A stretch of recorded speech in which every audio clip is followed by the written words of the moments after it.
DGNRadio, trenches on the radio, radio, radio, radio, radio, radio, radio, radio, DGNRadio, trenches on the radio, radio, radio, radio, radio, radio, radio, radio, radio, radio, radio, radio.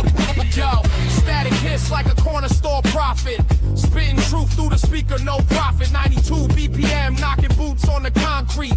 Why the feds trace signals they can't delete? Horn stab cut, that's the truth in the cut. Crypto flickering green while the world's on shut. Ain't no playlist, this a frequency war. Tune in or vanish like cash through a door. DJ radio, stretches on the radio. Radio, radio, radio, radio. Stretches on the radio, stretches on the radio. Radio, radio, radio, radio. DJ radio, stretches on the radio. Radio, radio, radio, radio. Stretches on the radio, stretches on the radio. Radio, radio, radio, radio. Stretches on the radio, stretches on the radio. Stretches on the radio, stretches on the radio. Stretches on the radio, stretches on the radio. Stretches on the radio, stretches on the radio.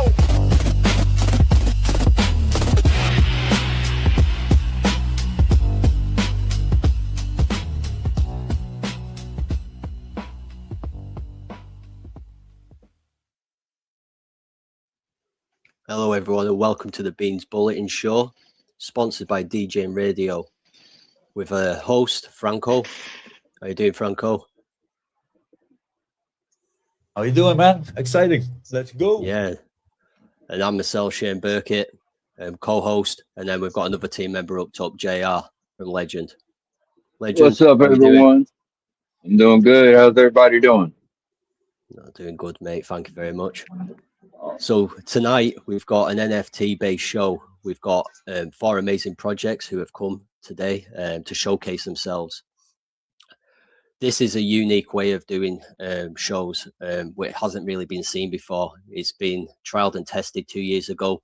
Proof of concepts there, and it's amazing because not only can we stream across multiple social platforms all at the same time, we've brought a new element to it. We can now do it live radio as well and put it on loop so that people can listen to it over and over again on loop from show to show, which is every Tuesday to Friday. Each show has a different narrative each time, and this is where we showcase the best projects in the space, but not only just good projects, great people behind them projects, trustworthy individuals. These are the projects that everybody should be investing in. You know, we've got no space for the bad actors, and you know the space is kind of creeping in more, so we need to tighten our circles, and you know our money needs to go into these projects that you know we're showcasing on here. Just you know, up in here at the moment, we've got D&D, Poke the Badger, J Connects, and Dallas Brave. These have been kind of selected. You know, we've approached these guys because they've got a great reputation, and what they have, what they're going to deliver to you guys today, you know, it's well worth looking at. Certainly, as the space appears to be growing bigger, every social platform individually is actually decreasing in numbers of users, and it's because there's that many. You know, audiences are widely spread across X, Arena, Twitch, Kick, and we're able to hit all them audiences all at the same time. And yeah, we're really excited to kind of be able to bring this to you every single week, not once but twice, and put everything on the table for you, and then that's for you to kind of make a decision at that point, as well as believing, you know, having a visual instead of just hearing a voice is also really, really important. We can put all the information right in front of your eyes on a weekly basis, and you've got something to refer to. So I think we should kind of get the show underway, and I think I'm going to kickstart with D&D, if that's all right, Mud. Again, another amazing project. Welcome, Mud. How are you doing, mate? Hey, doing great. Some really good names that I recognize here in this StreamYard. Shane, I appreciate you letting D&D 721 come up and say hi. So If you want, I can just jump right in. Yeah, no, that's exactly what you want you to do. Just kind of introduce yourself and yeah, just go into your project and tell us kind of where you've started from in the space, why NFTs, and then yeah, we'll go through your socials on screen as you speak. Fire away. Sure Spill the thing. beans. Well, again, my name is Mud, and I am a co-founder, among many other roles, at the project D&D 721. And we are a live play ecosystem for Dungeons and Dragons. If you're wondering, Dungeons and Dragons isn't that thing that those nerdy kids play on Stranger Things? Yes, you're right. It is that. We started this project actually a little over about 2 years ago. It was in April of 2024 when we came up with the concept and the idea of what we wanted to do, which was an entire ecosystem around community game playing, because Dungeons and Dragons is a community-based game. It's a game where you play with friends and other people. It's collaborative storytelling rather than player versus player. You don't have a character on a screen. You're not mashing buttons. You're not running around collecting gold or, swinging a sword. You're telling a story together. And so we spent almost the first year really putting all of the planning together, doing the math and the spreadsheets and everything that was going to make this project contained and successful. And we wanted it to have several pieces to the puzzle. The first piece was our NFT series. And the NFTs, they act as kind of your ticket to play, because every single NFT is a player card. And the player cards are what people use to create their Dungeons and Dragons hero. So we developed them in a way that it comes with concept art. It comes with what your race is, what your class is. It has some of your starting proficiencies based on the race class combo, your starting armor, as well as a number of other things. And this is where some of the fun RNG factor comes into play with our game, because there are 120 different kinds of combos you can get of different races, different classes, and then scripted into the NFT mint process, their starting stats for what you have as a level 1 hero are also minted onto the card randomly, doing a lot of math on a bell curve that I figured out over a year ago. So the cards act as the basis for the hero that you are going to play in the story. And I also am a part of this project as the dungeon master. So I am what you might consider the narrator. I'm the referee who's helping tell the story, and I'm helping tell the players what kind of dice to roll and what they get and what they do, how well they do it. And all of our community games, all of these sessions that we play, they are recorded and they are professionally edited by Island Metal Forge. He goes by the name Yamez. He is a co-founder in this project, and as well as a player and his own dungeon master. But he also primarily, he spends a lot of time and a lot of hours editing up the episode, the actual gameplay that we all participated in together. And he edits it and it gets published to all of our different streaming platforms like Spotify, Amazon Music, iHeartRadio, as well as our Patreon. The other piece of our ecosystem is a crypto token, which goes by the same name, D&D 721. And the token also directly ties into our ecosystem because it is an in-game currency that our players are able to use to purchase extra items, potions, armors, weapons that they utilize before the session begins, before we actually play our game. So they're able to get some extra items, a little bit of flair. It's not play to win, but it is pay for flavor and pay for some extra benefits and perks that you can get along the way in the story. Can you share an example of like the extra perks that you can get within the gameplay? Absolutely. So, I mean, we owe so much to our community because so many people have dedicated so much to what we are building. But one example is that I have created a bot that is specific to just our chat room. Anytime a game is starting, his name is the Wandering Bishop's Butimus Baubles Shop. I run the bot and it goes through a list of over 100 items and it picks the different tiers of items that people can use our token to purchase. And that can be anything from a potion of healing, a cloak of billowing, an extra heavy crossbow, great axes. And everything is in different lists. So there are free items you can get just for showing up and playing with your NFT. So you don't actually have to buy the token. You don't actually have to purchase anything to play the game. But if you wanted some extra items, some things cost $1, some things cost $2.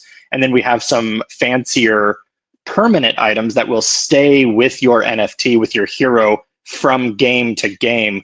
And you can get some extra things like the circlet of blasting or the wand of beat poetry. For any Dungeons and Dragons nerds out there, there's also a lot of homebrew in this. So a lot of our items we have created and balanced ourselves in our own ecosystem. And also the ongoing campaign and the community one-shots also take place in a homebrewed environment that is a world and a story that I have crafted and written and put together for our players.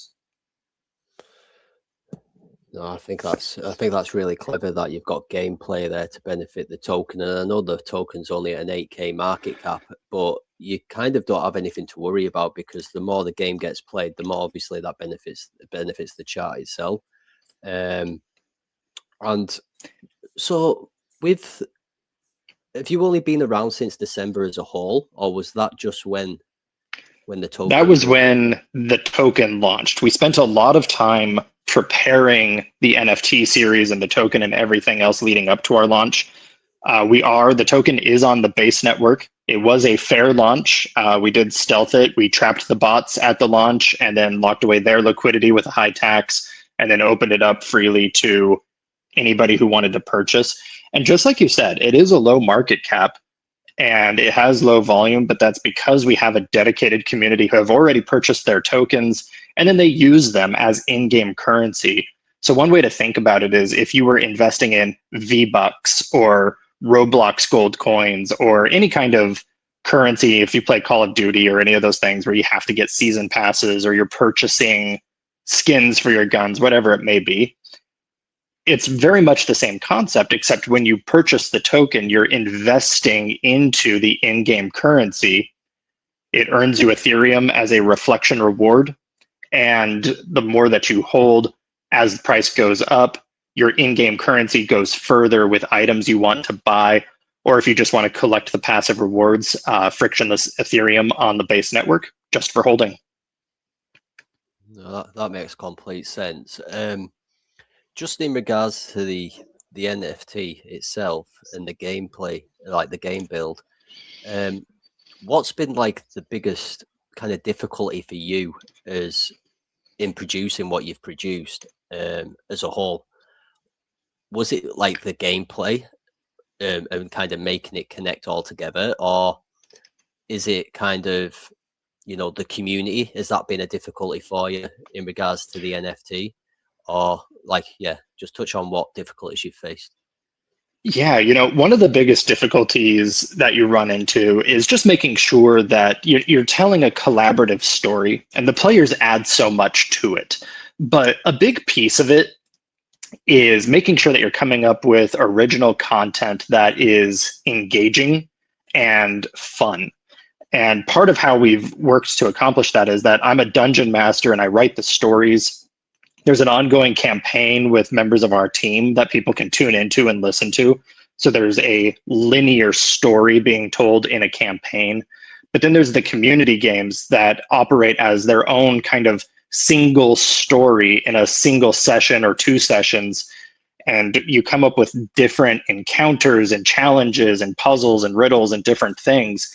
And part of how we've overcome that challenge of me having to constantly create more content is by having other members of the community becoming dungeon masters themselves, like Yamez has, like Barkoshi has, and others have raised their hand saying they would also like to host games within our ecosystem where people buy their NFTs, create their hero, and then bring it to the game to play.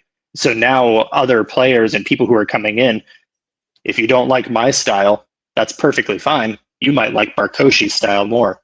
Or if you don't care for Barkoshi's gameplay or style, whatever it may be, well, maybe you like Wawa Skittles and the games that she makes. And there's a lot of options. Or you can say, you know what? I could do this better. I would like to be a dungeon master of my own story.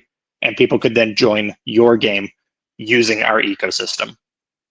No, I get that. Have you ever thought, could it not be an opportunity for projects to somewhat come in and make their own kind of clans?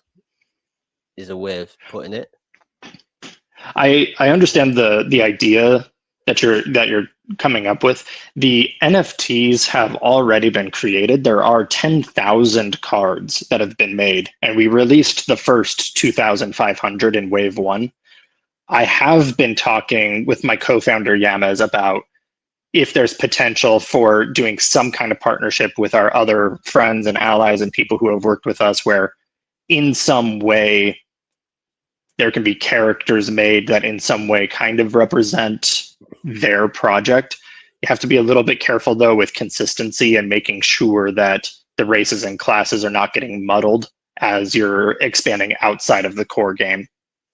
Yeah, I don't think the characters would necessarily have to replicate the project. I mean, as long as they kind of just resembled one another, I think would be enough. But I think it would be a great way of like collaborating with other projects and kind of inviting them in to be part of your project as well as the community as a whole. But then it'll be beneficial for you because obviously you'd get the NFTs sold quite well and you'd have more game in play, which I think would also be a great way. I think I've seen something similar before in the past where they have done that, but not in this idea, but in terms of like bringing projects in as a collective group to like build something and have their own, like, I don't know, farm or, army of somewhat.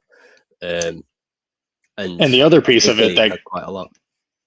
The other piece that makes it even more complex is that, again, we have a member of our community, Barkoshi, who is building his own live play platform that will be Web3 compatible, so that you'll be able to bring your NFT connected to his platform and it will create your character sheet for you. Oh, wow. Okay. That's good. What's the time duration for that? So that's something that we do have coming up. He is starting beta testing. It's been something that's in the works on and off for the last couple months. He's a one-man army. He is building it himself for the love of it. Another thing that we have that is already in position and something that people can take advantage of, if you like podcasts, if you like audio entertainment, and you like what this project brings, we do have sponsorship opportunities where we will partner with other projects, like Canine Finance was one example, where they were buying ad space from us for over a year. And we would do an ad slot for their project at the top of every episode. So now with the NFTs, with the coin, with the podcast itself, anybody could come in, get a very affordable advertisement in the podcast. And we have over 82 episodes now. And half of those, Canine has a advertisement that is built into the episode. So it's not like Spotify or Pandora pushing the advertisement in between other things. It's built into the episode. So it exists in perpetuity for anybody who goes back to listen to those episodes. And we're offering that to anybody who would like to pay to be a paid sponsor within the podcast itself. No, that's amazing. That's just creating another layer on top of what layers you've already just kind of showcased prior. I think that's going to be appealing to a lot of people as well. So if you are a listener and you're part of a project, You know, it might be worth kind of mentioning this as another way of getting visibility. I mean, I know for a fact our team will probably take a look at that as well. And for the NFTs, mate, they're very good quality. I mean, I really liked looking through that. I was kind of just looking through the collection as you were talking. Like, yeah, top job, mate. Honestly, I want to open it up for questions. If anyone's got any questions, Franco, have you got anything? No, I will look into this for sure, man. I was playing the D&D back in the day, man. That's 25 years ago, well, 30 years ago, man. And now I have 4 little boys, and they're a little bit too little, but we have the big book, and we translated the whole piece in Dutch and made it a bit easier. So I'm playing it with my boys, man. That's cool, man. I loved it. That's awesome. I play with my 11-year-old godson from time to time, and he's just old enough. He's starting to have fun with it. Yeah, my oldest is also 11, and that's the one that really can play, but the other ones are a bit too young. But yeah, they love it, man. It's amazing. That's great. JR, have you got any questions? Man, I'm real big. I was real big into role playing games as I was growing up. I'm a Final Fantasy guy. Same Nice. here. Yeah, so like from Super NES, SNES to PlayStation, PlayStation 4. That's as far as I got. I've got the new remake of Final Fantasy 7. But anyway, I got a question. Is your platform like live interactive? When you say it's D&D, like can you flip through can you flip through your cards? Can you be interactive? Can you choose what you want to put forward to play? That kind of thing. Is like, can you go into a little more detail on that one? Awesome questions. Yeah. So there's 2 different phases to this. Right now, we run everything out of our Telegram. So when I put together a community game and it's ready to be played, people take their NFT from their wallet to show, hey, here is my hero. I'm going to play as this character. And, we've had as many as 3 people at a time to as many as 6 people at a time playing a game together. And, you have the half-elf fighter, the human paladin, the dwarf fighter, the halfling rogue, the elf rogue. They all went on an adventure together, these 5 different community members. And right now we utilize a platform called D&D Beyond that just helps you organize your character sheet that you're playing on. And that is what Barkoshi and our team is looking to create our own version of that platform. And when it's created, yes, there will be campaigns or stories that people can join, connect their wallet, connect their NFT to that adventure, build out their character, and then be ready to play with their group. And then the rest of it, outside of your character sheet and the concept art, the rest is theater of the mind. So there is no, again, it's not a video game. You're not, hitting the arrow keys or your A, W, S, D to move around on a map. You're talking through it together. I like it. Yeah, I love it as well. I'm hopeful you can stick around for the rest of the show. I just want to go on to Poke the Badger because I know he hasn't got much time in the space, if that's all right, Mud. And Absolutely. We'll come back to you in a short time, mate. But amazing. Thank you. Hiya, Poke. How are you doing? Hey, I'm great. Thank you for having us. Really appreciate it. Hey, Well, I Mud. really Been a appreciate while. you Great coming to on. hear about your project. Dallas Brave, it's awesome to have you here also. We all go back a little ways, a couple years ago. Surfing the crypto clouds. Anyways, I'm Poke the Badger. I'm the founder of Badger Wasteland, and we are an NFT project on Ton. If you're not familiar with Ton, it's the official cryptocurrency of Telegram. There's a lot going on with it, and I'm not going to spend a lot of time telling you how cool Ton is because you don't need a lesson in blockchain, or I'm sure you're all very comfortable with where you are anyways. but there's always a good time to, explore other chains, which is kind of why we're all together here. So our NFT project is pretty unique. What we have going on is, honestly, it's a set of placeholders. If you look at our NFT collection, it's a, some might say it's a little generic, but it's a placeholder for what's to come. We're building a lot of utilities, and what we got going is a mini app right now, where you're going to be able to take your Badger NFT and you can upgrade them, kind of like Mud was talking about. So through the NFT metadata, you can upgrade your Badger, upgrade your rarity, and essentially, upgrade your NFT status. So you're building an army of Badgers. You're doing daily tasks. You're doing social interactions. You're doing mini games, including, like Wordle. There's a whole bunch of small mini games in there that are really cool.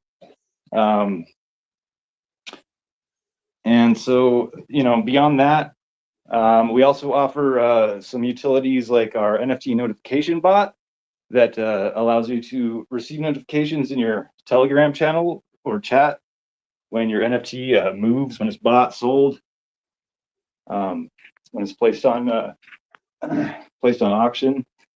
And you have all that right there for your community to kind of see, and it's a great service to have. A lot of utility projects use it. We just got our website going, badgerwasteland.versal.app. That thing's a great resource to see what's going on. We do have a lot going on, and I'm really sorry I'm short on time. I'm trying to gather my things and get out the door to take my son to soccer practice. I wish I could spend a lot more time talking to you guys about this.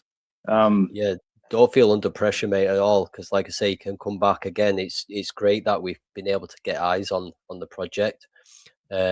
Like I say, I think the art's again is brilliant. Me personally, I'm not really experienced in NFTs at all. It's quite new to me, whereas I know Franco's, he's got many NFTs. So for me, I'm learning, but I'm also like seeing amazing art, and I can actually understand why people actually purchase them. Whereas kind of like prior, it's just been a thing what I've just thought has not had a purpose.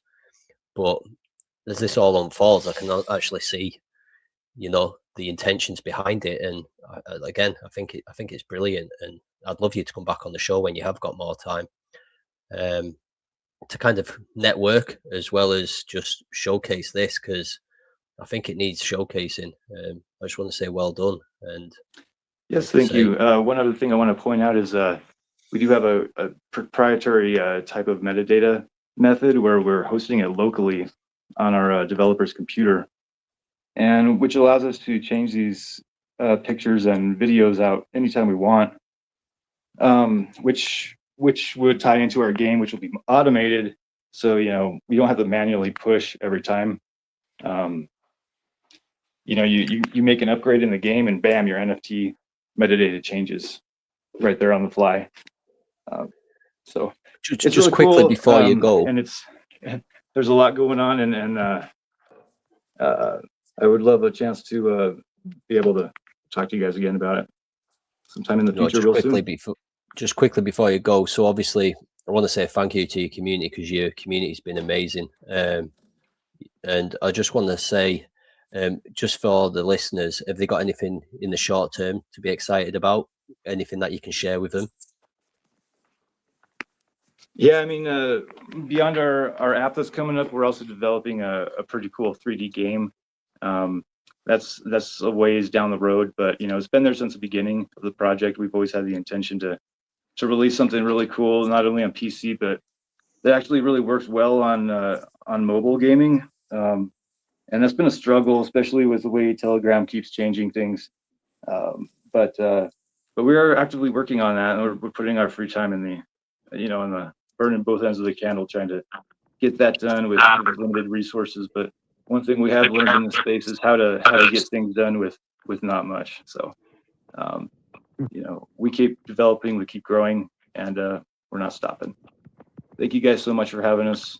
And I hope to see you guys again soon. No, 100%. Thank you for coming. And like I say, I knew you were short on time, so I really appreciate you making the effort to squeeze us in tonight and give your project and, you know, all the community something to listen to. So thank you. Thanks so much, Shane.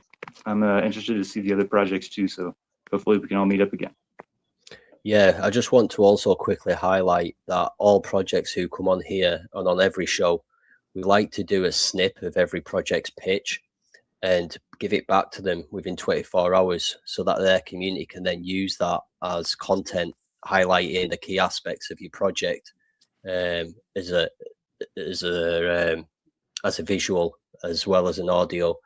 It saves a lot of time. It saves you as a dev a lot of work, having to repeat yourself over and over again. When you've got that at your disposal, you just drop it and, you know, people can listen to it. So that's just a nice to have. That's like a nice gesture from Beans, and we'll continue to do that throughout, you know, our duration of doing these shows as we grow. So yeah, like I say, Badger, you'll get that, and you'll be able to listen to everyone else's at the same time, so you won't miss a thing.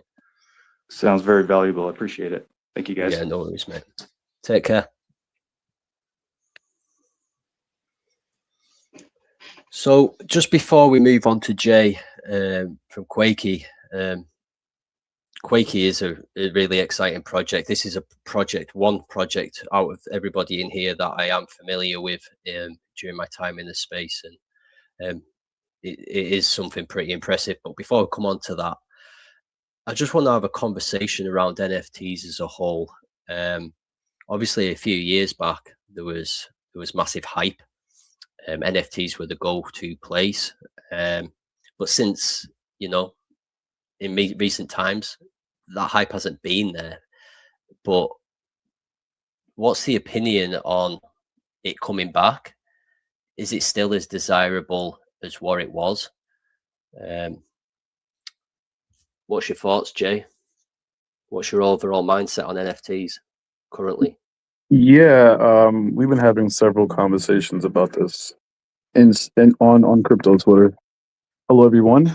Good to be here. Yeah, I think it just comes down to, you know, the fact that a lot of people have left the space. So when you have to include that in the factor. It's why NFTs, you know, why NFTs failing on this side of the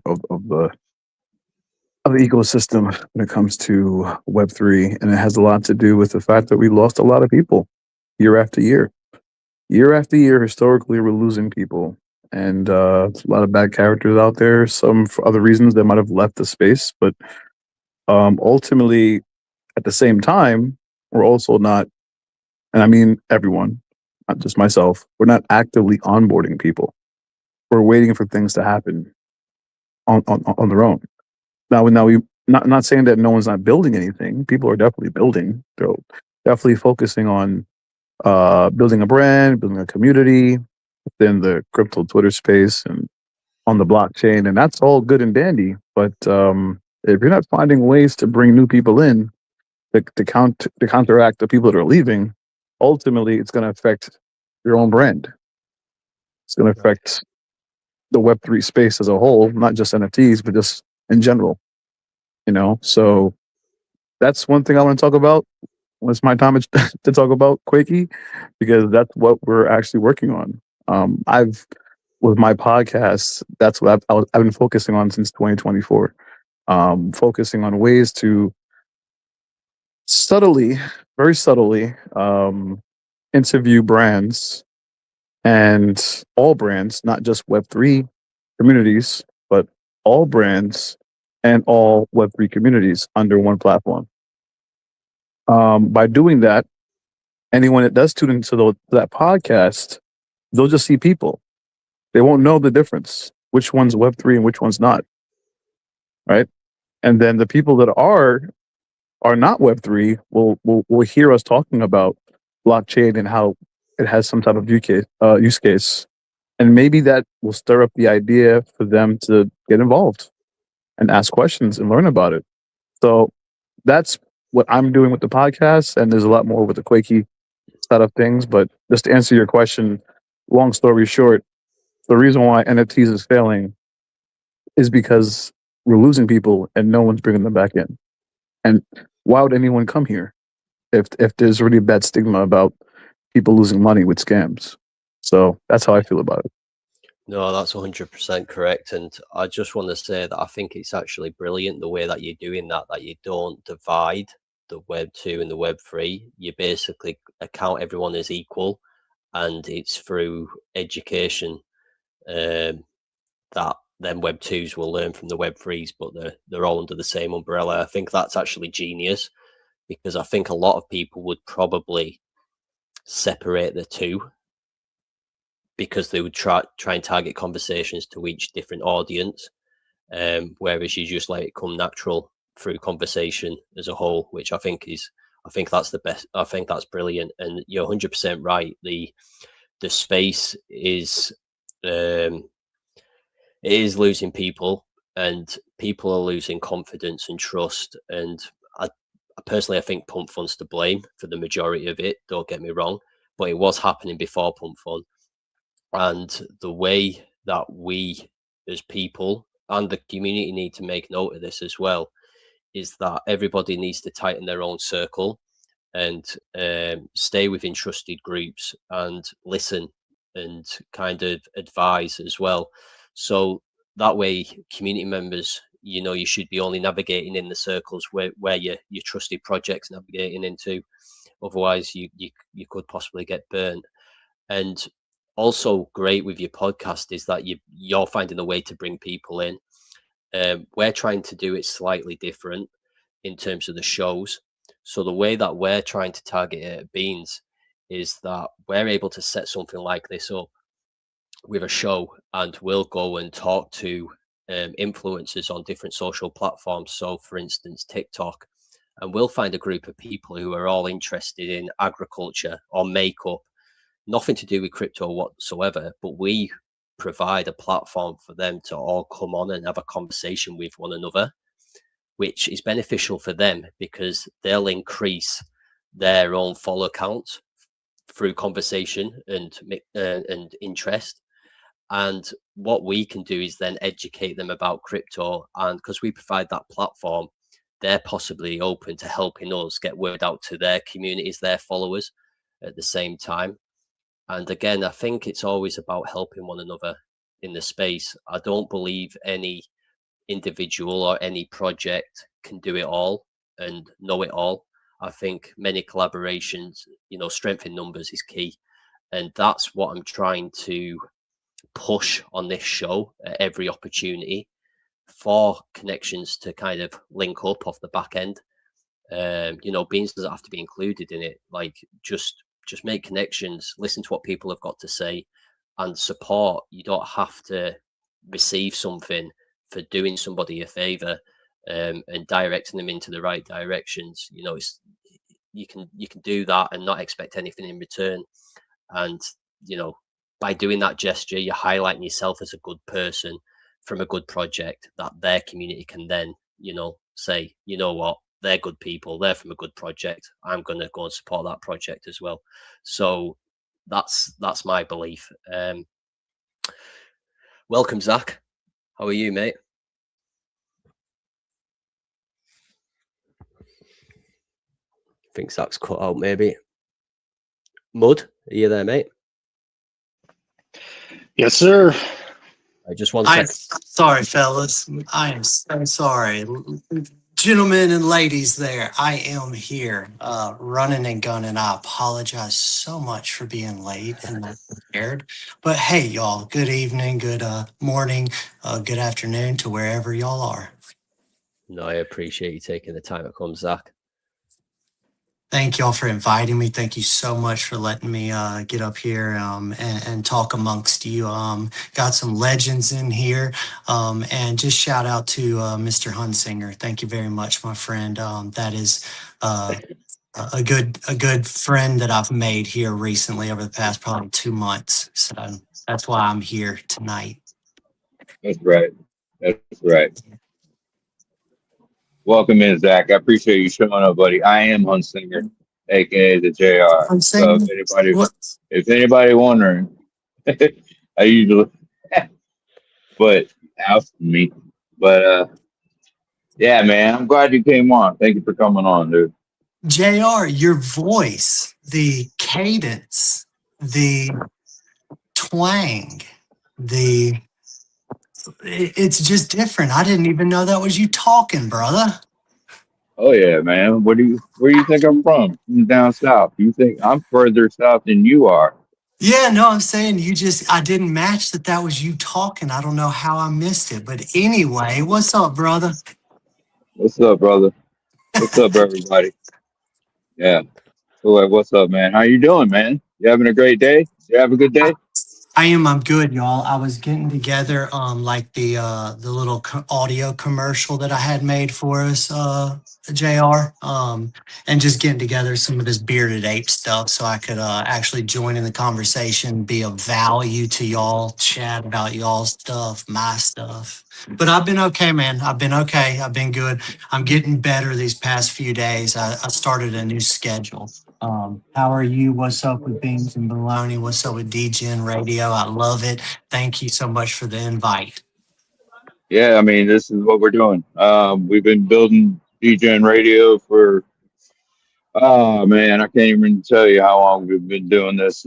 I know we've been live at least 6 months, but at least. Now, I could be wrong. My dates are always wrong. I can never remember exactly when, anything specific happened.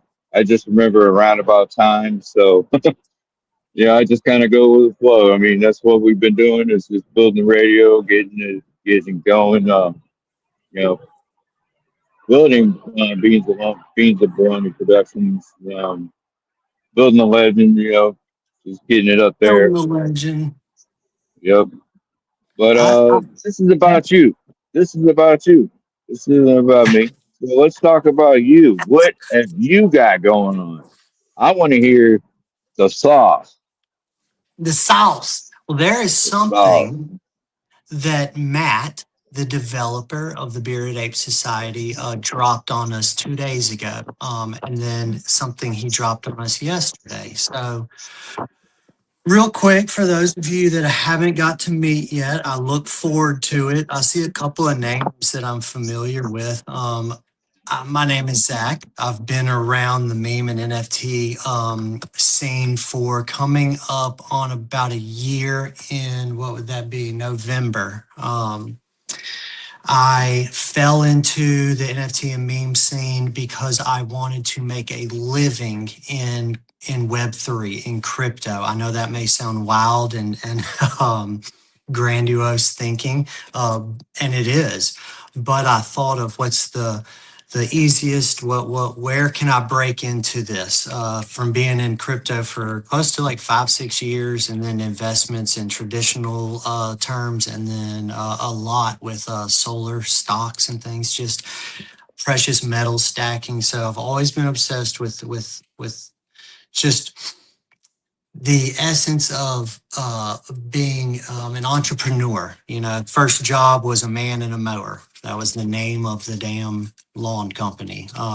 So that's always been there. So I got into memes and NFTs. I love art, have a little graphic design degree, all these good things kind of lined up. But I fell into the NFT and meme scene with the Bearded Ape Society. I was an investor and a holder. That's it. Became friends with the dev, Matt. Started to express that, yeah, man, I'm here every day because I'm trying to make a living, a life in this.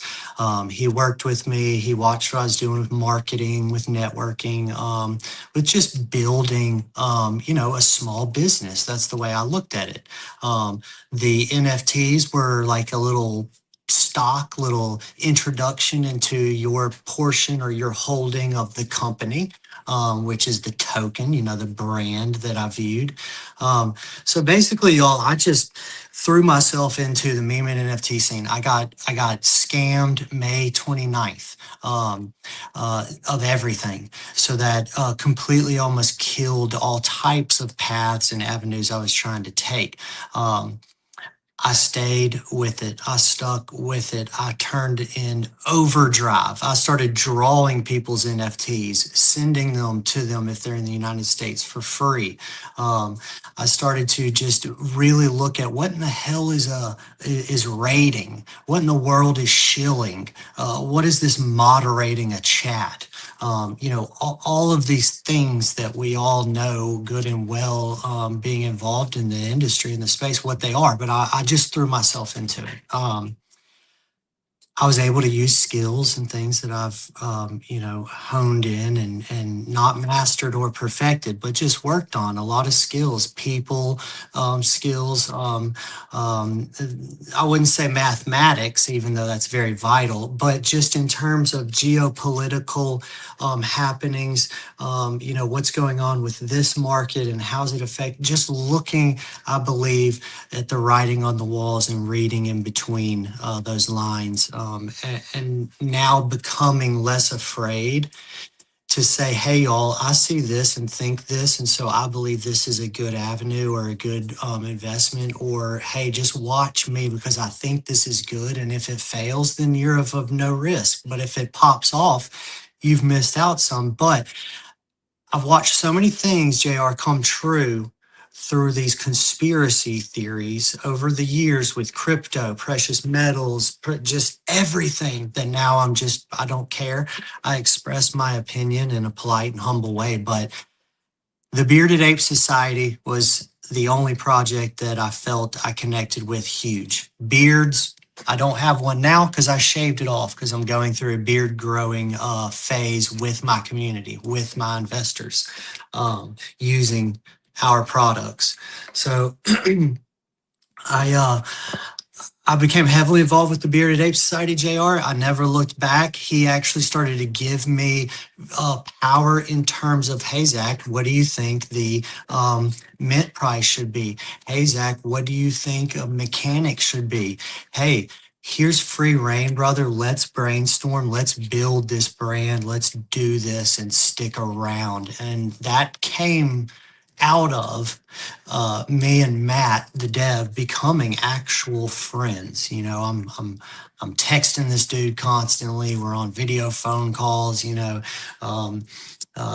His kids love soccer, and he's always loved just very personal things we started to connect on.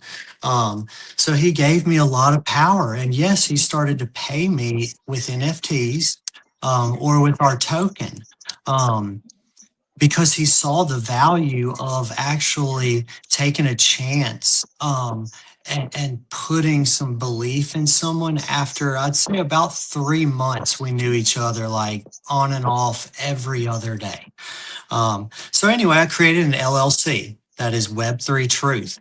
Web3 Truth and myself, Zach, in turn, being an RWA consulting business, we grabbed up a collaboration with a phenomenal woman that makes products. She makes hair, skin, and nail products for females initially for a long time, well before I ever came around.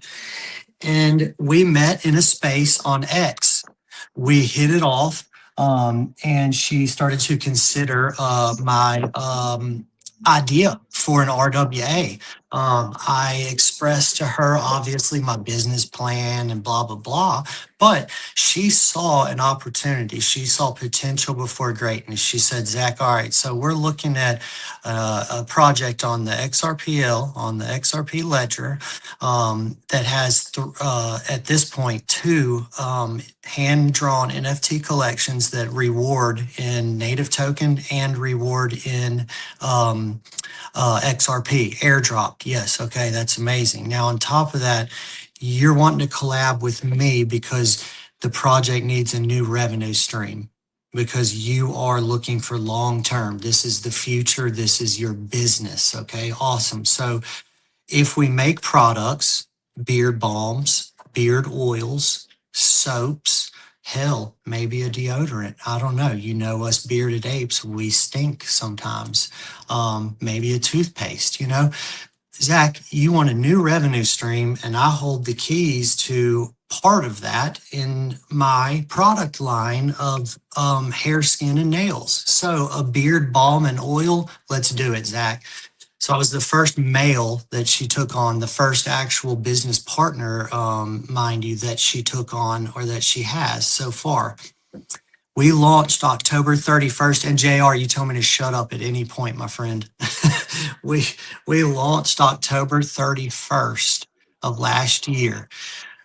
We changed our art because I said, Matt, if we come out with another collection, and we were toying with not coming out with another collection, we don't want to just blast, people in the space with just NFT collection after NFT collection. We're long term. We need a new revenue stream. We need something real. Not that NFT sales aren't real, but we can't just mooch and keep tossing collections out there. We need something real. So we made a third collection. That third collection, the art changed. Thank the Lord, Matt's an amazing artist, and it is badass. They are called the Immortal Apes. That's the third collection. Now that collection's art changed slightly, and we threw in an RWA. We threw in a real world asset. We threw in beard oil. There were 20 of those NFTs. If you minted an NFT that was holding a bottle of oil, you got a bottle of oil sent to you. You just paid shipping and handling. Just a question, Zach, in regards to the products. So are these products all tested and gone through regulation? I love it. So, yes, sir. Our products, Miss Kita, she has her own LLC, and she has her own licensing in the state of Texas. So these products are made in Fort Worth, Texas, and she has the appropriate licensing because of like the application to, the body. Is that FDA? I believe is the acronym or the initials they use. I believe that that's the licensing, but she does have all appropriate licensing. This stuff is put through her rigorous testing and my rigorous testing as far as the ingredients being all natural, and some of those are actually gathered. They're local there. Like she has a beef tallow that's not in any of my products or my line of beard products, but her beef tallow in other products, it comes from a cattle ranch freaking in Fort Worth. That's pretty cool. But yes, to my understanding, one, I'll never tell you anything I do not know. I'll always say I'll find out. So I will find out exactly what licensing it is that she has. But yes, by all means, she's licensed up. She's approved. Again, she was doing this well before I ever existed. Yeah, the FDA is the correct acronym, so you must have plunged that from somewhere. So she's obviously mentioned that to you at some stage, because otherwise you wouldn't have just put them letters out your head. But sir, I just wanted to make the audience aware. That's all. Just if they're going to be purchasing it, that they're safe and it's not going to give them any sort of bad reactions and stuff. And that it has had vigorous testing. Just also before we go on, obviously I've just been looking through the NFTs. I've been looking at your chart even as well, and 73k market cap, and you've been around about 10 months. Is the focus more on the NFTs, or is it spread throughout? Like what area do you feel like needs more pushing, and which one's thriving the most? I love the engagement and the deep questions. Thank you. And they're very important questions too. Very important as far as the application of a product to the skin or body. Very, very, very tedious and rigorous, I guess, paperwork and proving of herself she had to go through. So before I put my name on something and risk all of this stuff too, because it is, y'all, it's scary. Yes, by all means, this is all licensed and tested, and she is good to go. Yes. Second, very good question. I love the what do you feel may need pushing? What, Zach, do you feel may be the focus? My focus, and I know Matt's focus, has been, again, what is it that we need to set in place, because we believe the XRPL is the leading ledger. It's going to be the blockchain. That's just our belief. I love Solana too. But we just want to, in terms of business and longevity, XRPL and what mechanics and what revenue streams, what will keep us relevant and also keep us going. And then importantly, someone touched on earlier, how am I onboarding new individuals? How am I educating new individuals to bring actual new people, into our world?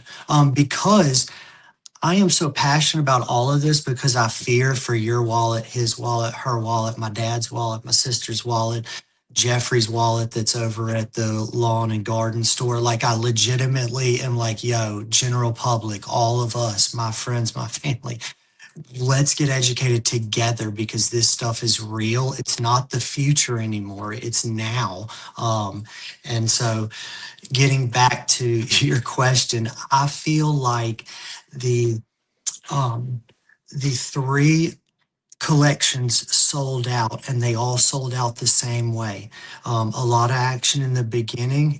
And mind you, I wasn't here for, I think, the first about 2 months the project was actually around. I came in randomly, but I came in right about halfway of the first collection minted out. The collections minted out in the same fashion, all 3, to my understanding. I was around for most of the first one, but they went action in the beginning, kind of fizzled out a little bit, kept reiterating, what we were going to do and trying to build that trust, because we all say a bunch of stuff, but what are we going to actually do? And in 10 months, 11 months, 12 months, what did they say they were going to do? And what did they do? The collection sold out once people and myself and our team and the community got enough people to believe that, hey, we're going to be giving back native token, and here's our white paper, here's the plan, the roadmap, this is what we're looking at. And I say white paper, Matt actually doesn't have a white paper. We don't have a white paper yet. Tisk. But the thing that needs most attention, I think, between the NFT collection selling the way they did, taking a good, I think, about 2 months, both of them. So it wasn't a quick mint out at all. It was more of a prove yourself type of thing.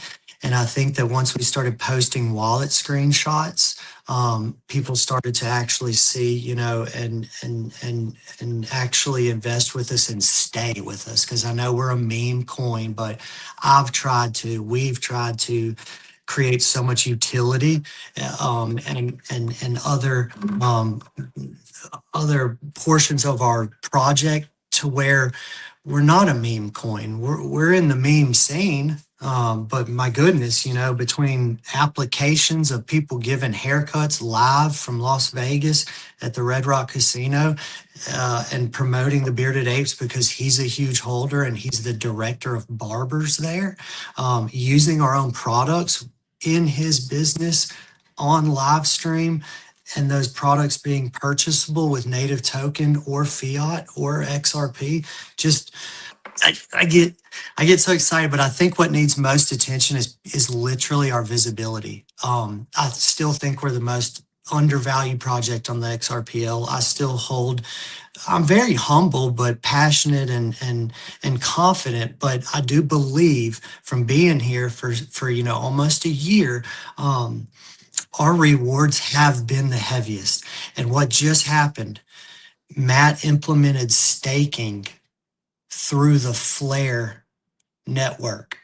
So you can stake our native token Bapes on Ember X and their platform through Flare, and you can stake our native token now.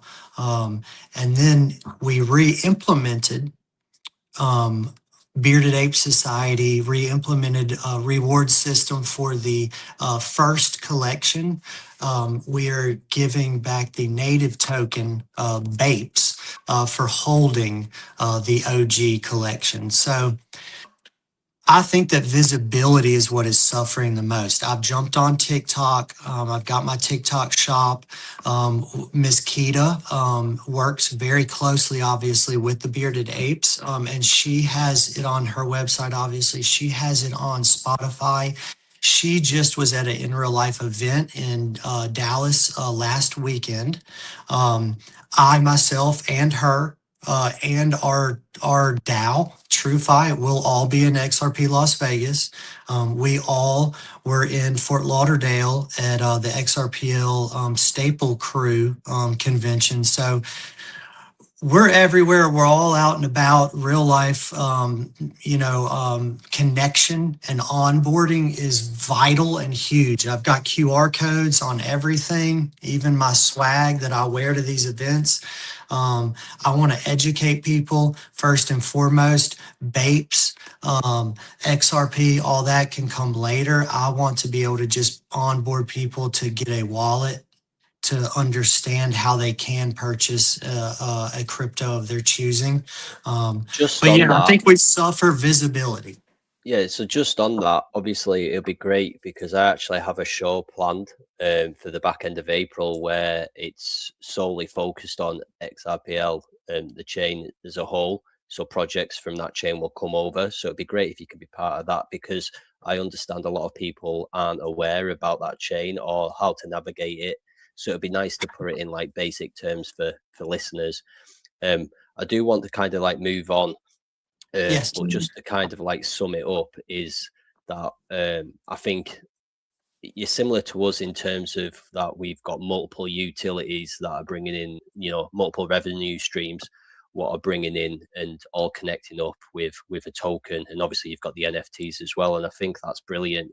I don't think you're missing any tricks because having the QR codes on the products, you've got that likability to retail, where you actually not only you getting them to use it, but you can also educate them whilst they are holding the product themselves. Even if you put something inside the product packaging, maybe which would help them set up a wallet step by step with a certain amount of token, so that they actually have their first holding of your token. And it's a very, very simple step by step process. I think that would be a good way to get that into them, even with a TG link in there. So they're coming into the community Telegram and giving feedback saying, look, I've just opened your package, I'm new to crypto. And then at that point you can guide them as a community, not just a dev. I think it's like I say, I think it is good. I think it's brilliant what you've achieved in actually a short duration of time, really, because it hasn't been around that long. For the amount of work that you've managed to get through. I just want to open it up for questions. Action, have you got any questions, mate?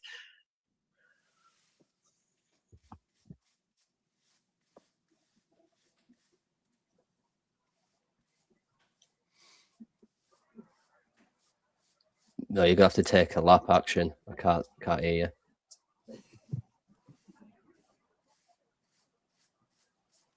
Man, I just want to thank you though while we're in between. Thank y'all for the time that y'all have allowed me. No, it works out Yeah, Zach. perfectly because I'm not just a friend, man. I'm also a customer. I can attest to that his beard oil. Yes, you can, JR. Yes, sir. It's great stuff, man. I don't even use cologne. That's how good that shit smells. Right? You know? I don't.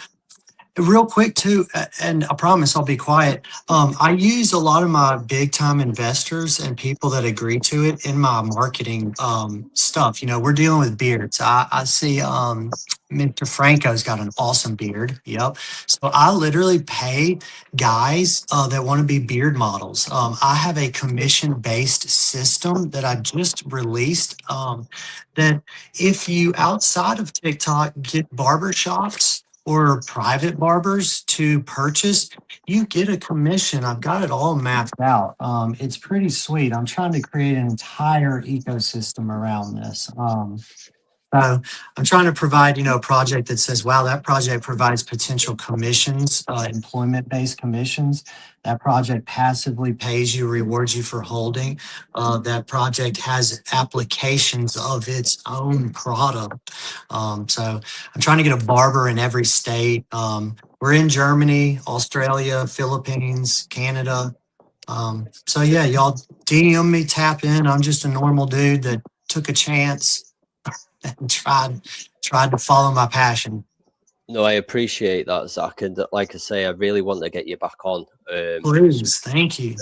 Down the line, and it's been great to have you. I am conscious of time because we have only like an hour left of the show, and we've still got other projects to come up. But like I say, just keep doing what you're doing, and hopefully next time you come round, you'll have more information for us. I have a question for Zach, man. Yeah, Yes, go sir. for it, Franco. Don't you like the Dutch? The Dutch? Couldn't order it here, man. Hey, there's a bottle in Finland. Yeah, that's not Dutch. That's not the Netherlands, man. I know, but it's kind of up there, right? That's a shit. Yeah, that's way too far, man. Okay, never mind. It wasn't accepting our credit card or something. It was impossible, man. That's Germany, you can. Then the Dutch not. That's terrible, man.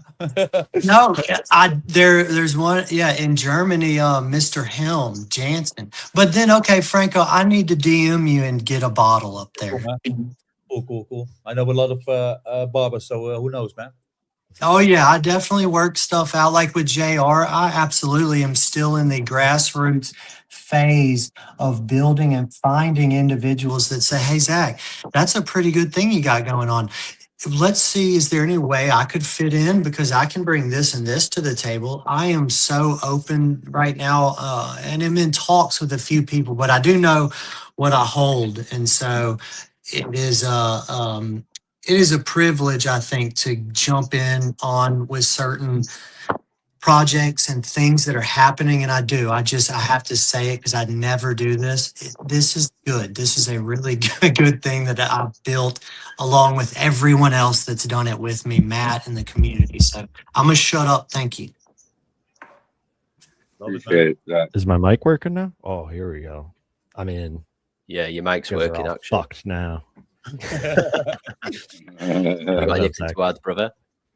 Yeah, no, it's a really cool project. A beard owner myself, it's more complex to keep care of this thing than people realize, I think. Like your skin can get really dry and itchy if you don't use some kind of oil, if you're not like deep scrubbing. So yeah, you've got some cool stuff going on.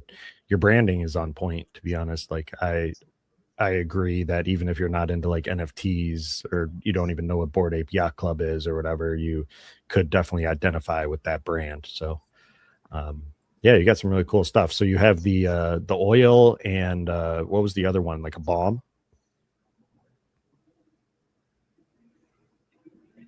Yeah, he has a balm.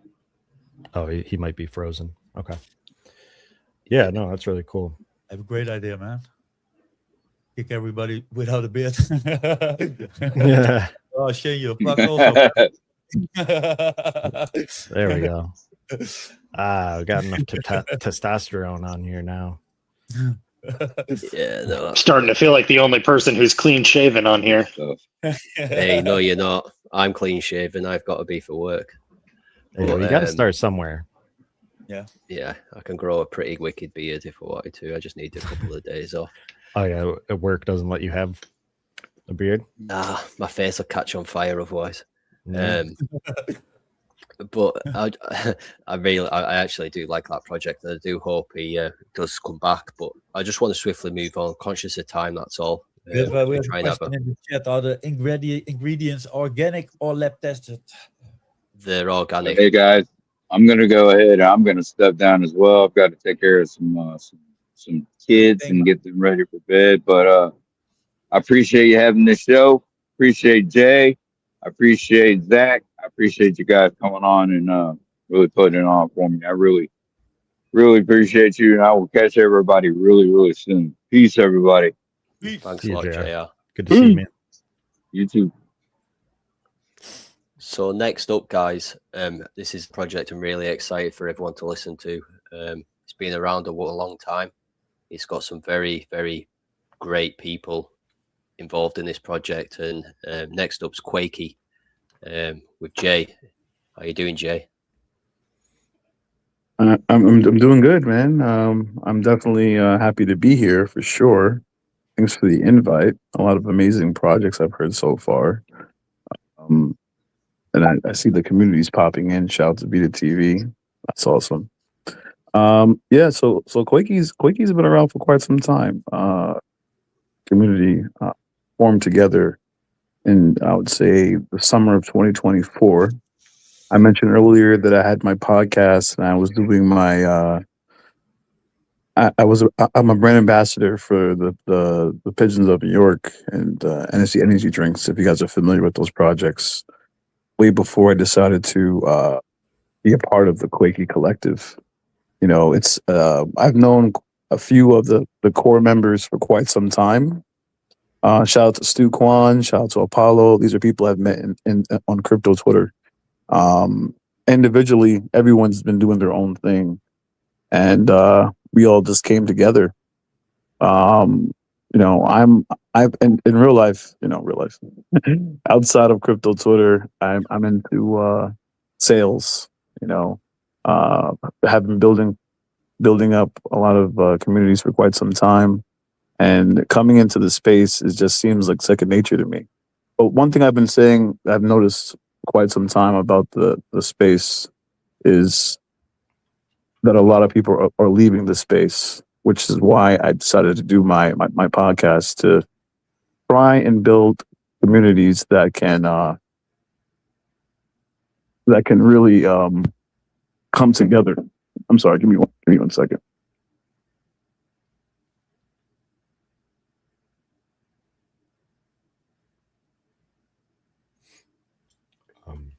Yeah, no worries Yeah, at it would all, Jay. Yeah, so at the moment we've just got the website up at the moment. As he mentioned, Stu Kwan, who's a member of the team, is somebody who I've spoken to in the past and shared many spaces with. I'm back. I'm sorry about that. No, great. Go on, carry on. Yeah, so I'm glad you have the website up there. That's excellent.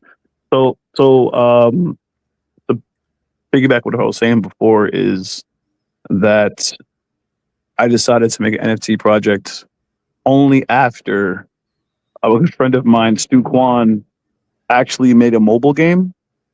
He really inspired me to get into the ecosystem with QUAKEY, because starting off with Stu Kwan, he never focused on putting out anything in the space. You know, he's always been the guy to do the IRL events, and he's a great person to onboard people with his connections as being a professional DJ in the Web 2 space, into the Web 3 space. So I was inspired by that. He came out with the mobile game. He partnered up with Glitchcraft Studios. Big shout out to Glitchcraft Studios, King Boo Boo and Michael. And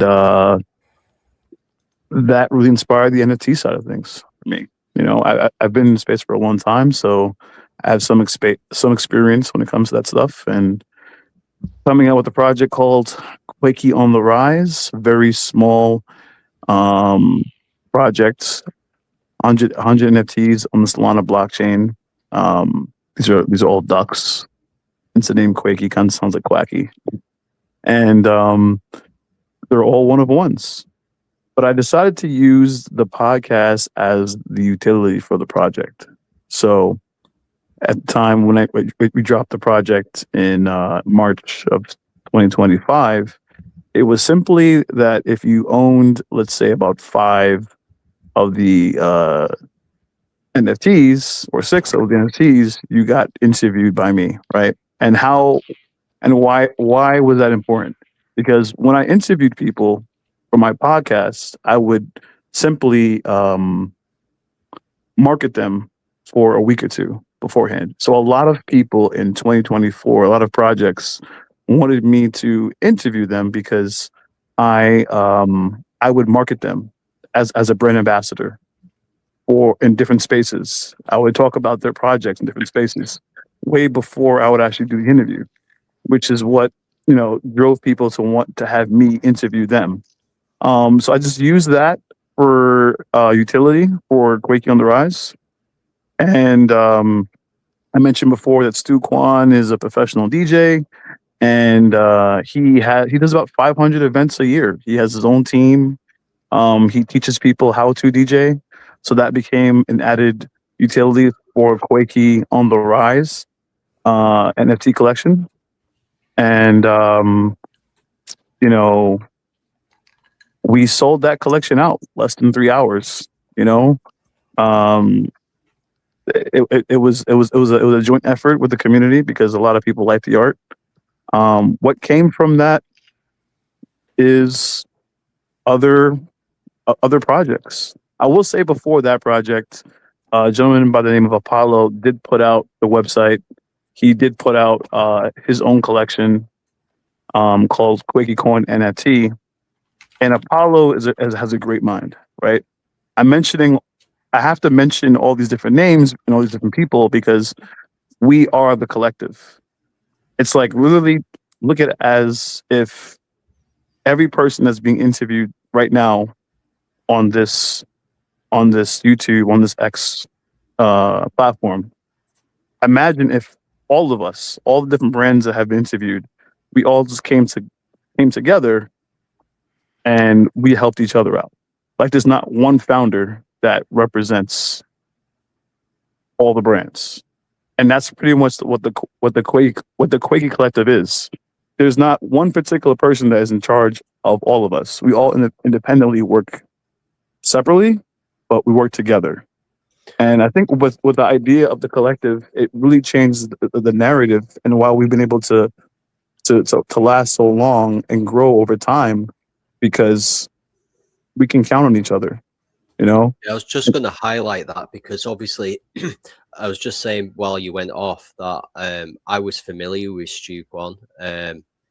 He always seems to be in a car whenever I do end up getting a conversation with him. So he's always on the move, like you say, and he's based out of New York. Is that correct? Yes, he's from New York. I'm from New York initially. I'm not there anymore, but I was there up until 2024. Yeah, and what I always like about this is like you have your somewhat like your core team members, but the community puts the work in massively as well. You know what I mean? It isn't just reliant onto a team, and I think that's something that all communities should pay attention to in this space. Like, yes, you can hold a bag, but there's more that you can do to support and push a project. It doesn't have to be a massive amount, but a contribution. And this is what Quakey nails, because Quakey's community turns out all the time for yourself, for Stu Kwan, whenever I'm certainly around and kind of been paying attention. So I just wanted to get that in there because the Quakey community is actually, it's unbelievable. And I know that you're aware of that, but I just wanted to make that clear for people who are listening in from other projects perhaps or off other social platforms. Yeah, thank you for saying that. A lot of people say that their community is different, and they probably are different. But one thing I'll say, and I'm never going to say that Quakey is not ruggable, because anything could be ruggable, right? But what I want to get across is that because there's so many people that are part of Quakey, and because there is no one team per se. Yes, there's a core team right now, but there's multiple core teams, multiple teams. I mean, if someone were to step away, right, from that, there's so many other moving parts in the ecosystem that the collective will still thrive, is what I'm getting at. So I mentioned that I'm into the NFT side of things. I mentioned that Stu Kwan is a co-founder, of the same project. I mentioned that he also put out a mobile game that inspired me to do this. I also mentioned that Apollo, who's a dev for QUAKEY, made the website and had his own collection. I didn't mention that he also made a metaverse on Nifty Island. I didn't mention that the guy builds robots in his actual laboratory. I also didn't mention that. Yeah, I also didn't mention that he also made an e-bike that actually mines Bitcoin back in 2022, and now we're working together on a project called QUAKEY Undefined. So QUAKEY on the Rise came out last March, sold out. I mentioned before that I'm all about the onboarding. Through the connections of Stu Kwan, knowing people, he asked myself, he asked Bronx Crypto from New York, he asked Vita TV to, go to John Jay University in Manhattan and to talk about blockchain technology at a tech fair. So this wasn't like a Web3 event. This was a tech fair, talking about all different types of technology. We were the only ones, might have been the last, I think we were the last speakers to talk about blockchain. Everyone had their talking points. Bronx Crypto talked about what crypto was. Vita talked about metaverse. I talked about NFTs. And then Stu wrapped it up with the QUAKEY Collective. But, that it kind of fueled things for us after we sold out the collection. So I've just got a question for you, Jay. Yeah, sure. So I'm getting the impression that you all kind of work in your own fields, and you take control in different areas. Do you think that's what makes QUAKEY as strong as it does? That you can all have individual focuses that just work side by side, and to progress the project that way. Whereas a lot of projects, they might have like somewhat too many chefs in the kitchen, and that somewhat kind of can delay things. Do you think that's reasonable to say? Yeah, I mean, it's when it comes to QUAKEY, I would say that it's not the easiest. It may look easy from the outside looking in, but we've had people that wanted to be the chief, or thought that maybe thought that their way was the only way, and maybe they just found a different way afterwards. That happens in every group. It happens probably in every community, every team, what have you. But I would say that when it comes to the team that's still here since the beginning, I would say that we all independently can do things without anyone. We all can thrive and are rock stars in our own right.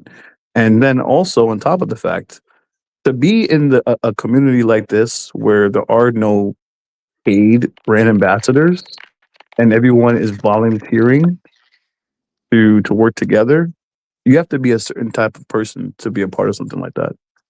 When you look at the grand scope of things, people ask to be part of the collective of QUAKEY. People ask to be part of the team, and we just say, listen, we're all volunteering to work together here and to make a change. And people hear that and go, oh, make a change. Yeah, sounds great. I want to be part of that. And then they try to be a part of it, but they don't actually put the effort in. Then they realize, oh, you guys are really trying to make a change. And there is no quote unquote you're hiring people type of situation, unlike everyone else. Now there's nothing wrong with that, right? But we're the collective. I think you've got to be a certain sort of person as well. Like it's easy enough. That's what I'm saying. Exactly. Yeah, you can't. It's all good and well saying that you want to make that difference and you want to make a change, but then to put that into practice and use your initiative and actually deliver on what you're saying, not everyone can do it. Like that's just a matter of fact. you can want to be part of something, but then does the glove fit at the end of the day? So no, I love that. And Yeah, go ahead. Sorry. no, that was just going to say I love that. I just love that aspect, and I also love what you're doing as well, in terms of being so supportive and basically supporting and bringing a load of different projects and kind of making them, highlighting them and giving them a safe haven to be in amongst, like, as a collective circle. And I obviously love the way you bring in retail into the space with Web 2 and Web 3 as a blend, and kind of putting everybody on the same kind of putting them all in the same basket instead of kind of separating the two. Yeah, and we don't ask KOLs to be a part of QUAKEY. We actually build our own. Everything is in house with the collective, and I think that's why a lot of people want to be associated or want to collaborate with us. I can give you some examples.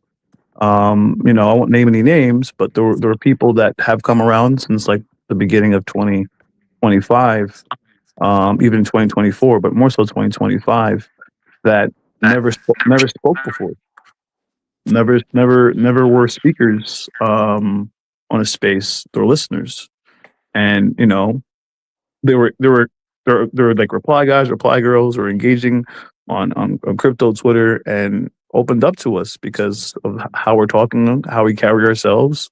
A lot of us are like, family people, godly people for that matter. I don't know what denomination you guys are into, but myself and Apollo and myself and Stu, we have wives, we have kids. So there's certain things that we can tolerate, some things that we don't. There's some things that we can support, there's some things that we don't support. QUAKEY works out for us because it's a duck. It's a blue duck, very marketable, and easygoing on the eyes if you're trying to market anything when it comes to products, to any Web2 businesses. Anything like dynamic or anything, we would. I would imagine that we probably wouldn't push. And no disrespect to anyone that does, but for us, it works out that way. You know what I mean? I think it's attractive for both genders. I think it's relatable for all ages. I don't think there's a limit to what you can actually do, because I believe I've seen merchandise as well highlighted on your X page quite a few times. Like not bracelets, but like necklaces and stuff like that, which you've done giveaways with and for the community and stuff like that. Might have even seen a watch at one point. Well, yeah, actually, that's for the QUAKEY on the Rise V2. The artist, he's from Malaysia. He actually, I don't remember posting that. I might be giving away too much information, but he actually customizes watches, and that's going to be a giveaway that we do eventually. But to circle it back to physical products, I see you have the website up there. You got people like Gio. He's great at designing sneakers, custom sneakers actually, and clothes, graffiti and all that. And so is Tuquan. A lot of the core team members, a lot of them are artists. Some of them are even musicians. There's even music NFTs that have come out of this. I got to give a shout out to an individual by the name of Lexi Bonti, only because we're talking about music right now. Lexi Bonti, coming from Nigeria, Lagos, he actually, and this is before he even met QUAKEY, but he actually put a song out called Believe. And that song, I believe, is definitely on launch by NFT on Solana. It's still minting now, actually. But why mentioning Lexi Bonti? Yes, he was part of the core team, what have you, but he was able to accomplish something really, really big. I don't think a lot of people in the space know that, so I want to make sure I give the flowers where flowers are due. He performed that song in front of thousands of people at a festival back in October, a big festival. But not only that, he also got interviewed at a radio station after he performed that song. Now, the song This is a Web3 song. This is a music NFT. The song got played on 2 different radio stations in Nigeria 2-3 times a day. So it was a big deal. It was a huge deal. Now the thing about it is the hosts of the radio show asked him to come on the show, talk about where they can find the music and what have you. I guess it wasn't disclosed about how he can't talk about crypto on the show. So that same interview was being streamed live on X. So as a community, we all watched it together, and we saw behind the scenes where the host didn't actually want him to talk about crypto and to even mention that it was a music NFT. So we actually got to see firsthand that, you know, people don't want to hear about that kind of stuff. But at the same time, they didn't know that it wasn't streamable on Spotify or even on iTunes. So this is somebody that is getting crazy attention from that I know of, from a music NFT being played, but they didn't know it was a music NFT. So knowing that information, this leads up to another conversation I was saying before, finding subtle ways to introduce what we do here in our ecosystem and in QUAKEY collective, or even I would say on a broader range in Web3 to the masses. There has to be a way to do it subtly where eventually they'll figure things out. Because if you go too direct with it, they might just go, "Oh, I didn't want to hear it." You know what I mean? Yeah, I was just going to say that it's not like you're ramming it down people's throats. Like, it's not like the approach of it is just, it's like very subtle and very strategic and gentle. It's not like pushing it and ramming it in people's faces in every kind of aspect that you do. And it's like we were lucky enough on the last show to have, so I've got my head around music NFTs, because on the last show we did, it was around music NFTs, and we had some artists, some quite good, well-known artists actually come on, and they were saying like the difficulties that they had, and the pros and cons, and like what your guys doing here to be able to do that into a huge audience live was an aspect that I didn't hear them say, even though they managed to sell a lot of tracks and records through their all musical NFTs. But he's actually physically gone out and done that, and then had things off the back of it, which is, you know, that what an achievement that is for the project and for him personally. I imagine that kind of, you know, set the standard, you know, and hopefully more to follow from that individual. And like I say, did that bring a lot of the Nigerian community in? It did. And even before that happened, before the song even came out, QUAKEY Africa was a thing. You know, you had people like God Will Provide and Dizzy J and David and Queen QUAKEY. We had people. We have content. If you go to the community section of the website, you can see all these people actually going to conferences and representing and asking people, you know, whether they know about blockchain technology, what they know about metaverses and all that. So and you know, the music did help. The music did help. I will say that heavily. And there's new music to come out as well. So I say all this to say, if, you know, one of those people walked away from Web3 entirely and just went back to reality, I guess you can say, it would all still be good, because once again, there is not one founder for QUAKEY. There's multiple founders and multiple potential people that can be a founder. It's a large sum of people. There's also people that are not even in crypto Twitter that actually do workshops IRL. You know, people that are part of, like, you know, exchanges coming out. I'm just briefly mentioning that one part of it, but there's a widespread of people out there that are part of the collective and have either been inspired by what they've seen, IRL events wise, big shout out to Vita TV. He does a whole streaming service that he offers several companies. Right now my podcast, the Jake and Nesca podcast, I have my Made by Apes license. So big shout out to Yuga Labs and Ape Chain Hub and Vita TV for that opportunity. I'm on the actual directorate, so if anyone were to see my logo and see my license, which is in my profile, and they needed someone to like interview people, they can reach out. Same thing with the QUAKEY Collective. We've only been around for a year and a half, but the impact and how large the community is has caught a lot of attention. And I'm just one of the voices of QUAKEY, right? But I'm not the founder, because there is no founder. But at the end of the day, you're not just a voice, Evie. To be fair to you, you do a lot more than just be a voice. And like what you do is, I've been around your spaces for quite a long duration. Like I've been in listening to you, I've heard you come in and speak, and been around kind of like similar circles with you. And you are like a very trustworthy individual in the space that a lot of people look up to and recommend.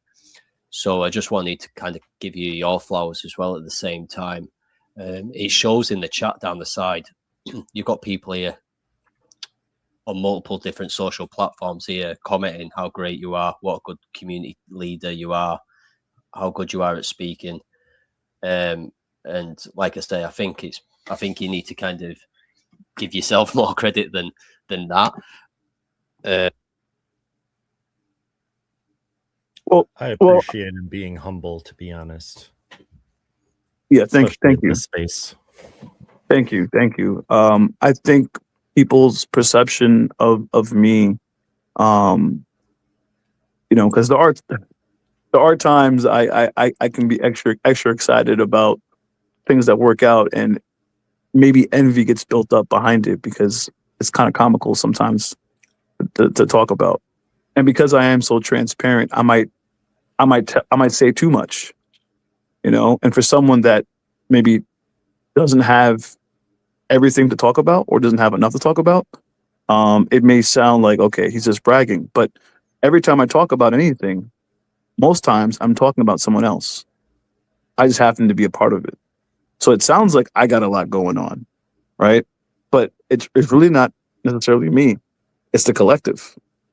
And anybody, I keep telling people, anybody can be part of the collective. But at the end of the day, a lot of people just want to have their names on things, and I'm not here to do a Jake and X a preaching service. This is an interview, but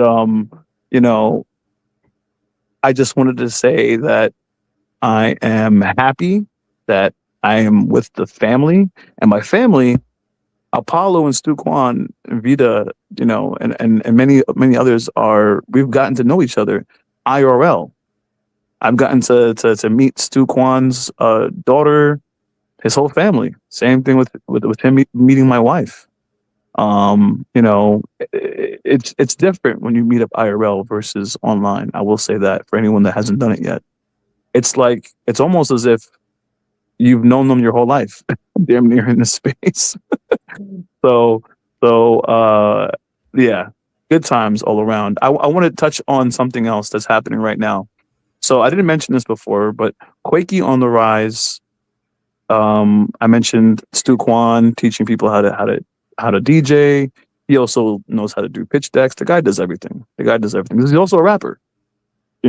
He's on that song I mentioned before about Lexi Bonte, that song called Believe. He's calling Lexi Bonte on the phone. So I want to mention that for a moment. But what I'm getting at is he decided that he wanted to come out with a board game using the QUAKEY on the Rise art. And it was before the project even dropped, before we even knew the project would even sell out in 3 hours, before we even knew we would be at John Jay University talking about all the stuff. He decided he wanted to come out with the board game. Now, he already made the board game up with his daughter. The concept of the whole game, he made it up during the pandemic when there's nothing else going on. The pandemic, I feel like the lockdown forced a lot of people to even come into the space. to begin with. Definitely forced me. But he made the board game and used the art of QUAKEY to do so. Now, Apollo is building an augmented reality platform. This is how it all comes together with the current collection that we're talking about, QUAKEY Undefined. Apollo, the guy who built the e-bike, that mines crypto, the guy that builds robots in his lab, he might as well be like the Tony Stark of Web3. This is what I call him. He's a Tony Stark of Web3. He builds everything.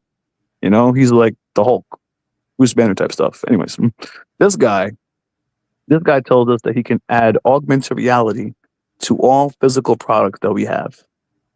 And he has been doing so since the beginning. If you go to like the merch website, you'll see all the different arts and stuff. Even physical QUAKEY coins, he's added some cool augmented reality tech too. Apollo is pretty much finished building an augmented reality platform that has no coding required. So anybody here can actually create their own experiences. Now, usually to get some type of augmented reality tech involved in products, it can cost you $300 plus or more. It could take several hours. He was able to make this platform work where it can be done in 10 minutes. 10 minutes. 10 minutes, he's able to, anyone is able to create this platform. So why I mentioned this platform? Because that technology, QUAKEY XR is what it's called, is going to be used for the board game. It's going to be used for the board game that is on pre-order right now. Could I hop in? So what do you mean by create a platform? He's creating a website pretty much where you're able to, it's a web-based platform, website where you're able to create your own experiences of augmented reality. So are you familiar with augmented reality? Yeah. Okay. Yeah, I guess I just don't understand the where like someone like say the Beans project wanted to go in there and create a platform. What would that look like? Well, how it's working right now is you're getting access to the beta. The platform isn't finished yet. So he's working on it offline for the moment before you can plug it on the website. And how it works is you do have to own 8 QUAKEY Undefined NFTs to access the actual beta. But when it's public, you don't need obviously to have the NFTs. It will be a subscription-based platform. So why I mentioned the beta is because he wants people to try and break it. He wants people to try to use it up as much as they possibly can and use it for any physical products. Now, there are already businesses that know about this, that have already bought their NFTs and are ready to start creating those experiences. There's just to mention a few, there's actual restaurants, car dealerships, it can be used for several different things. But I could mention one project who has publicly said that they're using it. Is called NFT Energy Drinks. This is also the same project, funny enough, that I actually work for. I'm a brand ambassador for. I brought it to their attention. They have energy drinks with NFTs on the cans. So NFT art is on the cans, like the little pudgy penguins. You got these Supreme Kongs, Prisons of New York. Some really cool NFTs are on those cans. And they sell those cans all across the US. Convenience stores, hotels, what have you. I think they're completely sold out of their 40,000 units, what have you. But this would be the first energy drink that will have AR tech through QUAKEY XR. So people can use their AR glasses, which, is coming up in the world. It's not there yet, but it is coming up. Or they can use their cell phones and they can scan the can and an animation can come up. Or whatever they want to market, maybe their website, maybe the ingredients that's inside the drink, maybe their NFTs, maybe you'll play some music. There's so many different things you can do with that. Now, I mentioned also restaurants. Here's the painted picture for people with restaurants. you know, I use an example all the time. You go to restaurants, you got the menu, you have a few images on that menu, right? But there also are different entrees that you can't actually visually see because there's no pictures of it. But what if you can scan a QR code with your phone? And a lot of restaurants have you do that now to pull up the menus. You scan it with your phone, and instead what comes up instead of the menu is you actually get a breakdown of all the ingredients, what oils are being used, and you also get the size of what you're expected to get on your plate.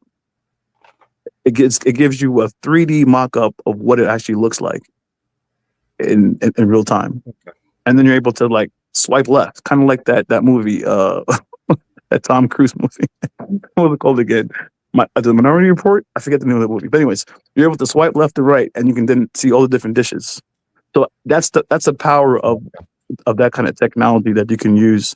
And it's not, I thought it wasn't even going to be included with the blockchain, but he said that what he's working on right now is that you have an option to put it on the blockchain or not.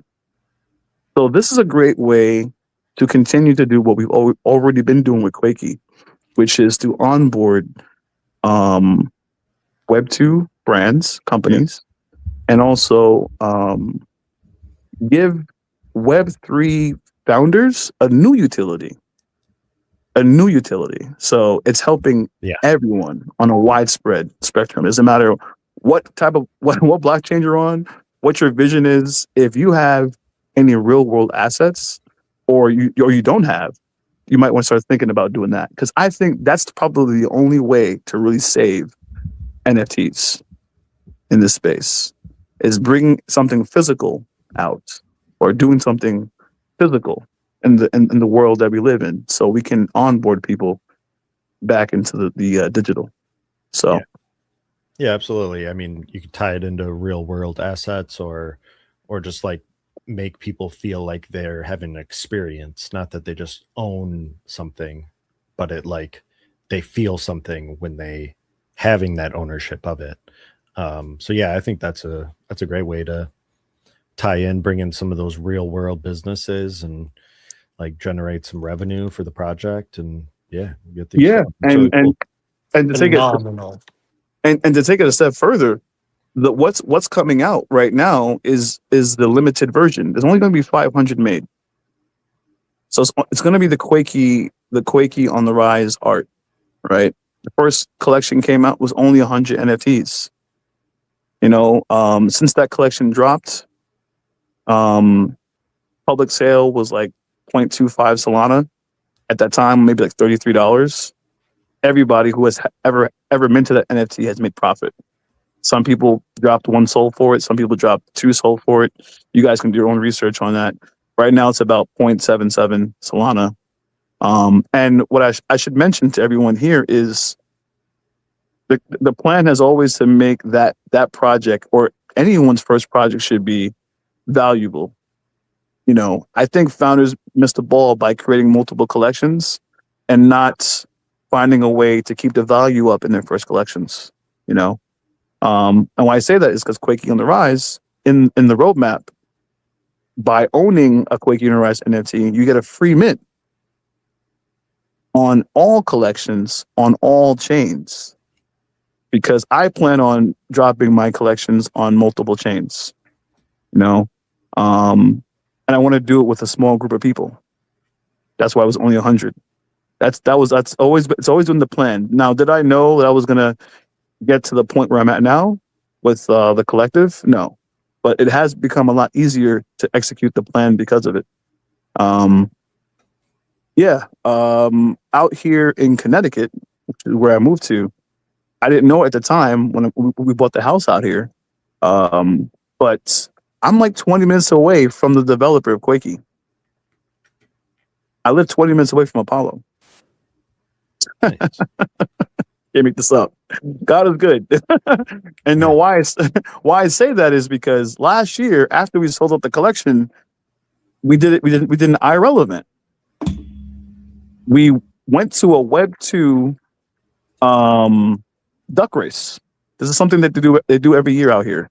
They do a duck race every year. They drop rubber duckies in a river, and they do raffles. And you buy the raffle ticket for like 10, 20 bucks, whatever it is. You know, the idea is obviously to raise money or for the state, what have you. But then, you know, you could win raffles to like stay at, you know, you can go somewhere to get a nice massage or go out to eat. You know, they have these small tables set up to learn about, you know, whatever they're selling at those tables. And we had a table for the collective. On the table, you had cans of the NFT energy drinks on display, no sugar.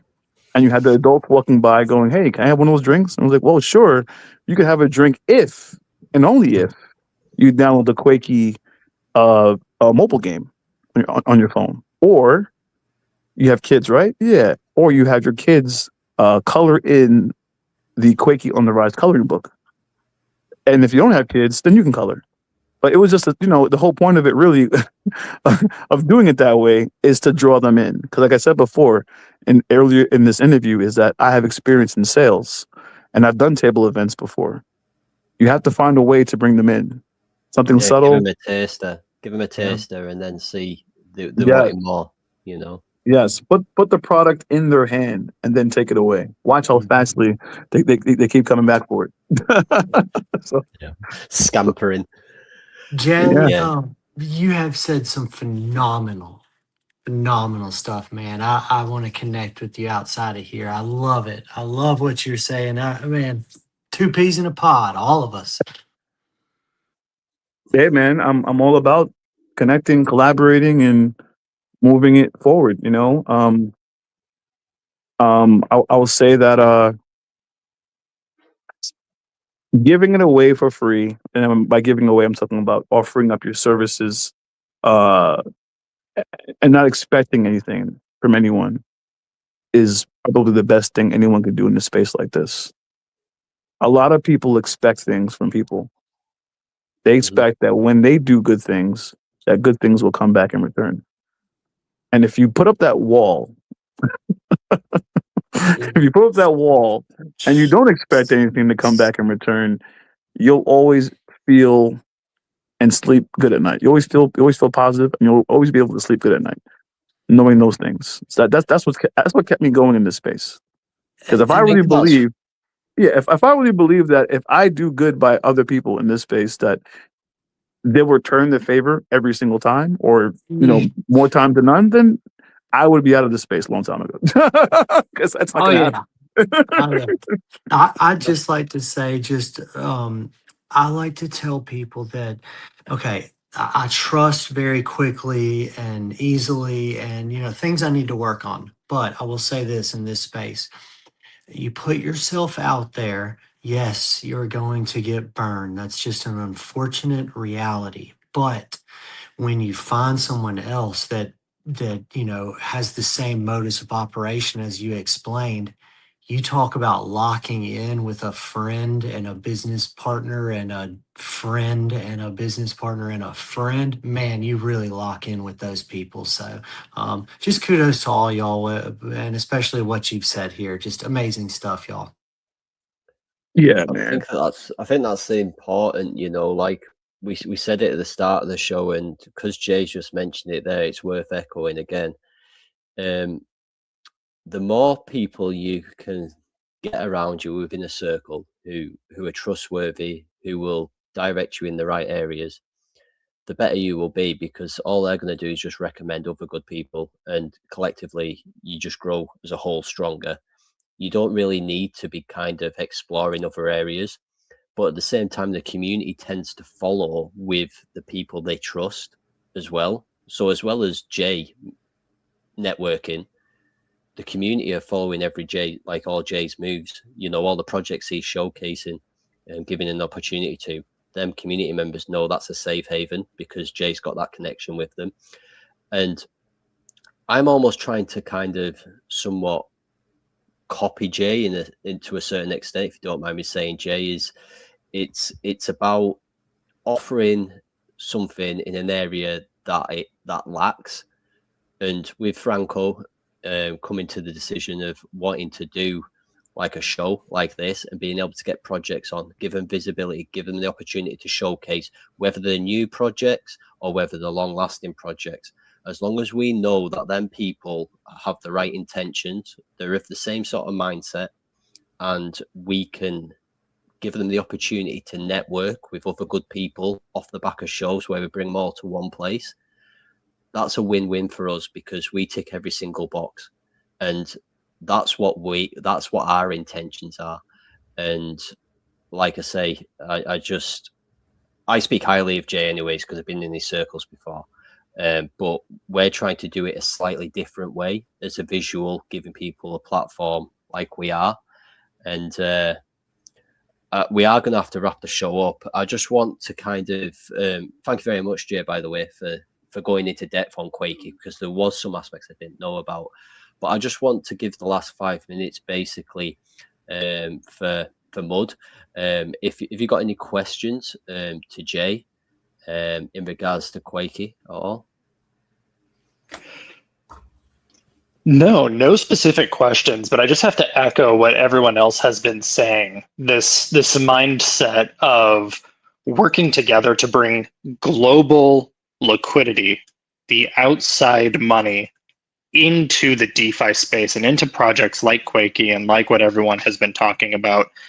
I can't say it myself enough how important it is that good projects are collaborating, are talking, are, even if it's not in any official way, with contracts or anything like that, just spaces like this where people are shaking hands, high-fiving, seeing each other's projects, and then you have that opportunity to say, yes, we are trying to grow this into the global liquidity to make more people aware and bring more people in. It's so important, and I love how much that message has been talked about. So I really appreciate that. No, that's, like I say, it's a valid point. And to be honest with you, like, it's great having, thousands of viewers every show, hundreds of viewers. But to be totally honest with you, like, even if we didn't have any viewers, this would be enough in itself. Just the support network, who's as a visual on screen, being able to take advice, take criticism sometimes. Everybody needs to be able to take criticism. Someone might give feedback what they believe's an error that someone's making, and being able to take that on board. Like, it's not always flowers, but we try to do it in a positive way and a respectful way, and I think that's what we need to continue doing. And again, finding ways of bringing retail into the space and showcasing projects for them people to see. Franco, have you got anything you want to add? Your mic's muted. I hear you, Franco. Can't hear you, Francis. Well, I can hop in here. But yeah, I completely agree. Obviously everyone wants to bring in more liquidity. We want to bring in more people. But the best thing we can do is really create an environment for them to be safe. I don't like to encourage people to come in, and even if I am like in full belief that Beans is going to go to 17 billion market cap, I still think it is important to kind of check to see where they are and make sure that they're diversifying their portfolio. And, nobody should really be throwing any large amount of money into the meme space. And then also just encouraging them not to get sucked into I got a 500x betting on Titcoin or some shit, like people coming into the space and thinking they're going to get rich on bonk.fun or pump.fun is why so many people have left this space, right? And part of what we're doing here at Beans is really trying to get everyone into a safe spot where like-minded people, like the reason I still hang out with these guys is not because they're millionaires and I want to be successful with them, but because I know that they're in a similar spot as me. They want to grow in the space. They want the space to be legitimate, and they want to be a part of that growth. And they want to be a beacon of light in this darkness of a fucking space. And I mean, it is, if you go into that DGen space, you're going to get fucking wrecked. Like, just know it. You might as well go buy some lottery tickets and, even that is dumb. So I mean, like, good luck out there if that's what you want to do, but I wouldn't put more than like 5% of your investment funds into something like that. And there are some safe plays out there, but just know that, you know, if someone's telling you to put all your money into something, like, they're bullshitting you. And they don't know how to make it in the real world, especially in this world, the crypto meme space world. But yeah, no, I mean, anyone out there, you know, we're making connections. We're finding these real projects that have utility, and we're doing some of the legwork for you and bringing them in here to, you know, question them. Really, I mean, we're not going to sit here and say this person paid to be on the show and we want to pump their coin. No, like, if they come in here and they don't have their shit in order and they don't have a concrete plan, we're going to call them out on the space. And I don't think we've had anybody like that come in here and do that. But just know that there are people trying to do the right thing in the space, and there's a good group of people here doing that. But yeah, you got a really good it has to have backbone, right? It's pretty much done with all the projects that launch without any idea behind it, without any plan behind it. It's about businesses, and it's that's what we're building, everything registered, and real world products and things like that will be the key to onboarding. That's what I believe. Just like my real world brand has NFTs implemented, and people don't see it often, but you know, and that's what entwined the worlds together. And yeah, this is great, man. I love this. But I will always stay DJing, man. I just want to highlight a point, you know, Action said there, and he's 100% right for listeners. Like, if you are relatively new in the space, just invest with caution, you know, don't have to put huge amounts of money in, and never kind of go off the advice of somebody. Make your own decisions, and take that time to do the research, because I think that's one of the main stumbling blocks, is people just think because somebody else has just put a huge whack in that they should follow and do the same thing. That's not the case, because you don't know who that person is. They could have put that huge whack in to try and create that, buy pressure, and then they'll dump the bags on top of you all. So just be very, very cautious. We are over time now, so I'm just going to kind of try and wrap things up. But what I'm wanting people to do is just kind of give a final kind of closing statement, and then we'll close the show down. Off the back of the show, I've got a feedback form where we just kind of want some feedback on terms of how you feel the show went, and as individuals. If you could just take the time to do that, literally take a minute, that'd be greatly appreciated. On Friday, we have got a show based on a charity, Crypto for Her, and we've got projects from Base coming in, and they'll be showcasing themselves. But it's going to be a paid show where the actual payments go to the charity, and we're going to be doing that on a monthly basis, because we're growing a consistent number of Base projects who are working together to make a difference, which is, for me personally, brilliant. And then we're going to be doing this also with projects on Solana, with VET being the sponsored project, and that's a big one for me personally, in terms of giving to charity for ex-military, with myself being ex-military. So I'm really, really excited for that space on Friday. So if you want to come and tune in and educate yourself on some Base projects, and feel free. Also, there'll be a chance to donate yourself to a charity. It's basically to give like stationery equipment, sanitary wear to people, kids in Africa as well. It's quite cool actually, because last time I did it, they did like school books, and it had the projects logos on the face of all them books who came in and sponsored, as well as school bags and stuff. So it does really make a massive difference. And as I say, each week we'll have a different narrative, a different theme. We'll have influencers coming on who share a common interest. We'll have NFT projects. We'll have projects from XRP.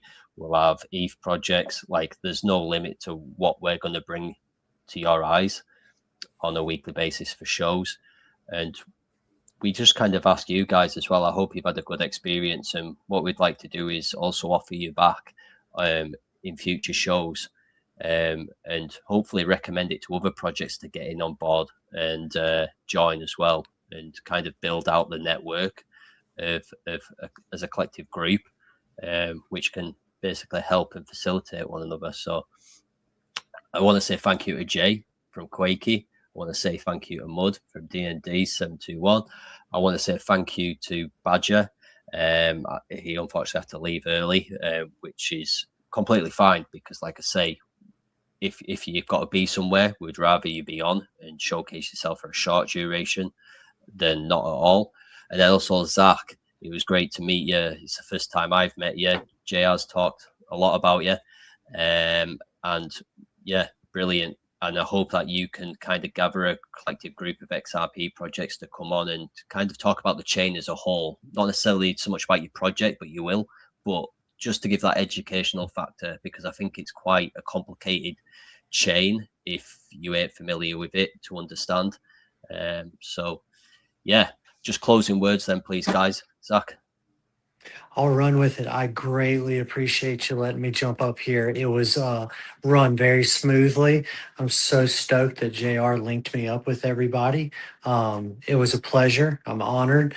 And I hope to see all of you again on both sides, as a speaker, as a listener, and same page, my friends. I would love to educate individuals merely in the sense to welcome them and show them the operation of XRPL, only in terms of now they're able to make an educated kind of decision on where or what they'd like to do. But pleasure is all mine. Thank y'all so much, and everybody have a blessed evening. And Jay, I am trying to get in direct contact with you. Good man. Everybody up here, thank you again.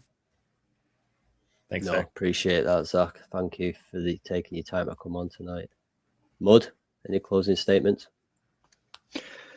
Yeah, just continuing to do these good spaces like this, continuing to educate, bring a light to projects that are trying to make valid utilities, real products, real services, whether that's in entertainment or beard products, podcasts, anything else. Just continuing to do exactly what you're doing. I love it. We're going to keep doing our part over at D&D 721, trying to bring Web3 to the tabletop community and bringing that tabletop community into Web3, teaching people about how much opportunity there is and how much fun we can have while doing it, and sharing that message to both groups. So thanks so much for your time, and hope to see a few folks jump over and join us for some adventures. No, absolutely. We look forward to having you back on the show again at a later date, mate. And like I say, just keep doing what you're doing. I think it's amazing. Like, I've not kind of seen anything similar to it. So yeah, I'm really excited to know more. And like I say, hope you can give us an update in the next couple of weeks as you kind of progress with your project. Jay, have you got anything you want to close down with, mate? Yeah, I'll just say lastly, expect to see some posts and some high profile accounts talking about what's going to come with onboarding different states. I'm going to be, myself and Apollo from the same state of Connecticut are going to be onboarding. We're going to be doing onboarding events. Forgive me, here in Connecticut, and I just want to leave with that. Onboard Connecticut chapter. Nice. Coming soon. Are you guys Yeah, going to call it that's digital amazing. collectibles instead of NFTs and stuff like that? I heard Well, that's a good way to do it. yeah. Well, this is going to be the onboarding process. This is going to be. I don't want to mention it, what names per se. I'll just say that there are a lot of like guilds and card playing games and a lot of stuff like that out here, different locations. I want to start taking these tournaments, doing IRL tournaments with the augmented reality board game. and we even have playing cards that have augmented reality. So I want to start doing tournaments like that, getting the games on the shelves, and doing exactly what I said before, subtly onboarding them over to, the other side, into the metaverses, into blockchain. But it starts with the physical product first. And I want to just add into that as well. I want to give a big shout out to Lord Galaban as well. He's a friend of mine in the space who is a 2024 World Poker Champion, and he represents QUAKEY. He wears the QUAKEY shirt at his poker events, which I think is another clever move. To be able to be a televised show representing QUAKEY and getting Yes. it out there. So I just wanted to give a shout out to him because I think he's a very good support for the project, and he mentions it at every opportunity. So I just wanted to give a shout out to him. Yeah, yes, and shout to Galaban, because what he did for us last summer at Rare Evo, playing poker, having the physical merch that he made himself, but Apollo adding the augmented reality to the merch that he had, and then him playing on those big tables really helped us a lot. And I won't talk too much about the details of that because it goes into what's going to happen this year at Rare Evo. We will be there representing, and by we, I mean either him or someone else. It might not be me, but like I said before, the team is really big. We all individually do our own things, and he's like the poker guy. Him and Yokes, which is not part of the team, but I don't want to. It's supposed to be like a last statement. I wasn't trying to do a full shill, but on board Minnesota, on board New York, on board Nevada. These are different chapters, and I think people have been noticing what we've individually been doing in these spaces and in IRL. Shout out to Beamer Boy, shout out to Vita TV, and Bitch Bean, the whole crew. Oh, thanks, Jay. I hope you come back on the show, mate, and give us an update as you progress with your project at various stages, and basically being able to kind of network with and support these projects that come through the show as well. We are going to wrap things up. I'm just going to finish off with closing words from Action, and then Franco's going to do a closing words, and then we're going to lock the space down. So I just want to say on behalf of myself, thank you for turning out, all the communities of all the projects. Thank you to the projects, the speakers for coming on. And yeah, like I say, continue to tune in, even if your project's not here on the show, kind of just watch out, keep looking on the YouTube channel, follow the X's, and yeah, you might kind of come across projects that are worth keeping an eye on and supporting yourself. So over to you, Action.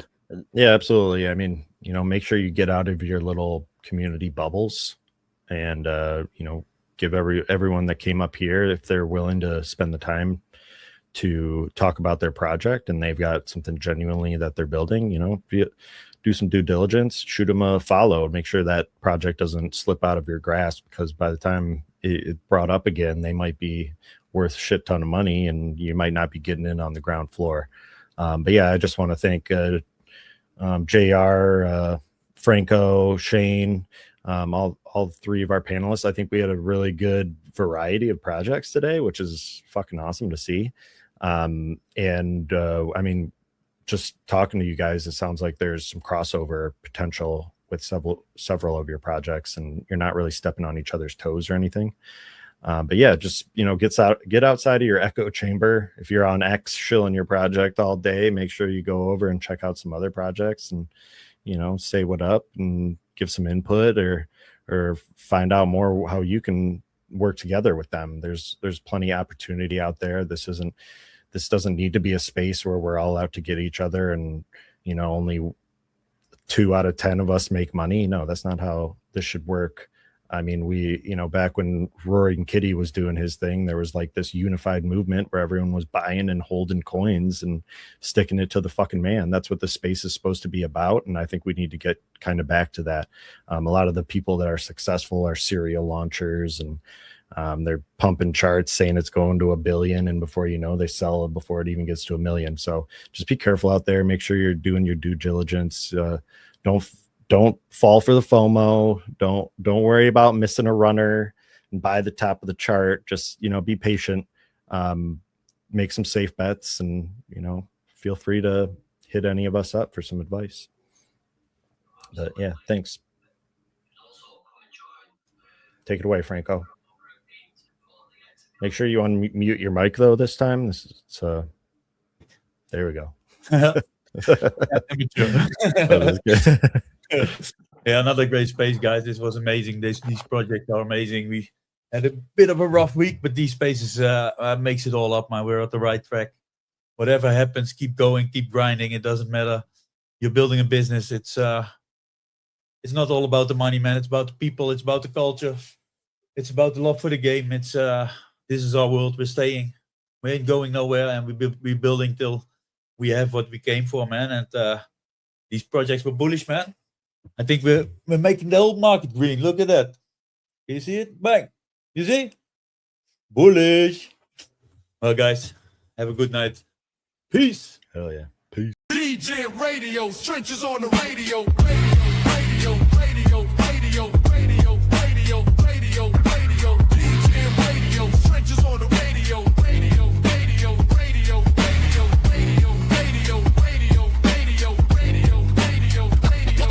Yo, static hits like a corner store prophet.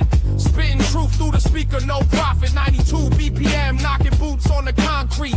Why the feds trace signals they can't delete. Horn stab cut, that's the truth in the cut. Crypto flickering green while the world's on shut. Ain't no playlist, this a frequency war.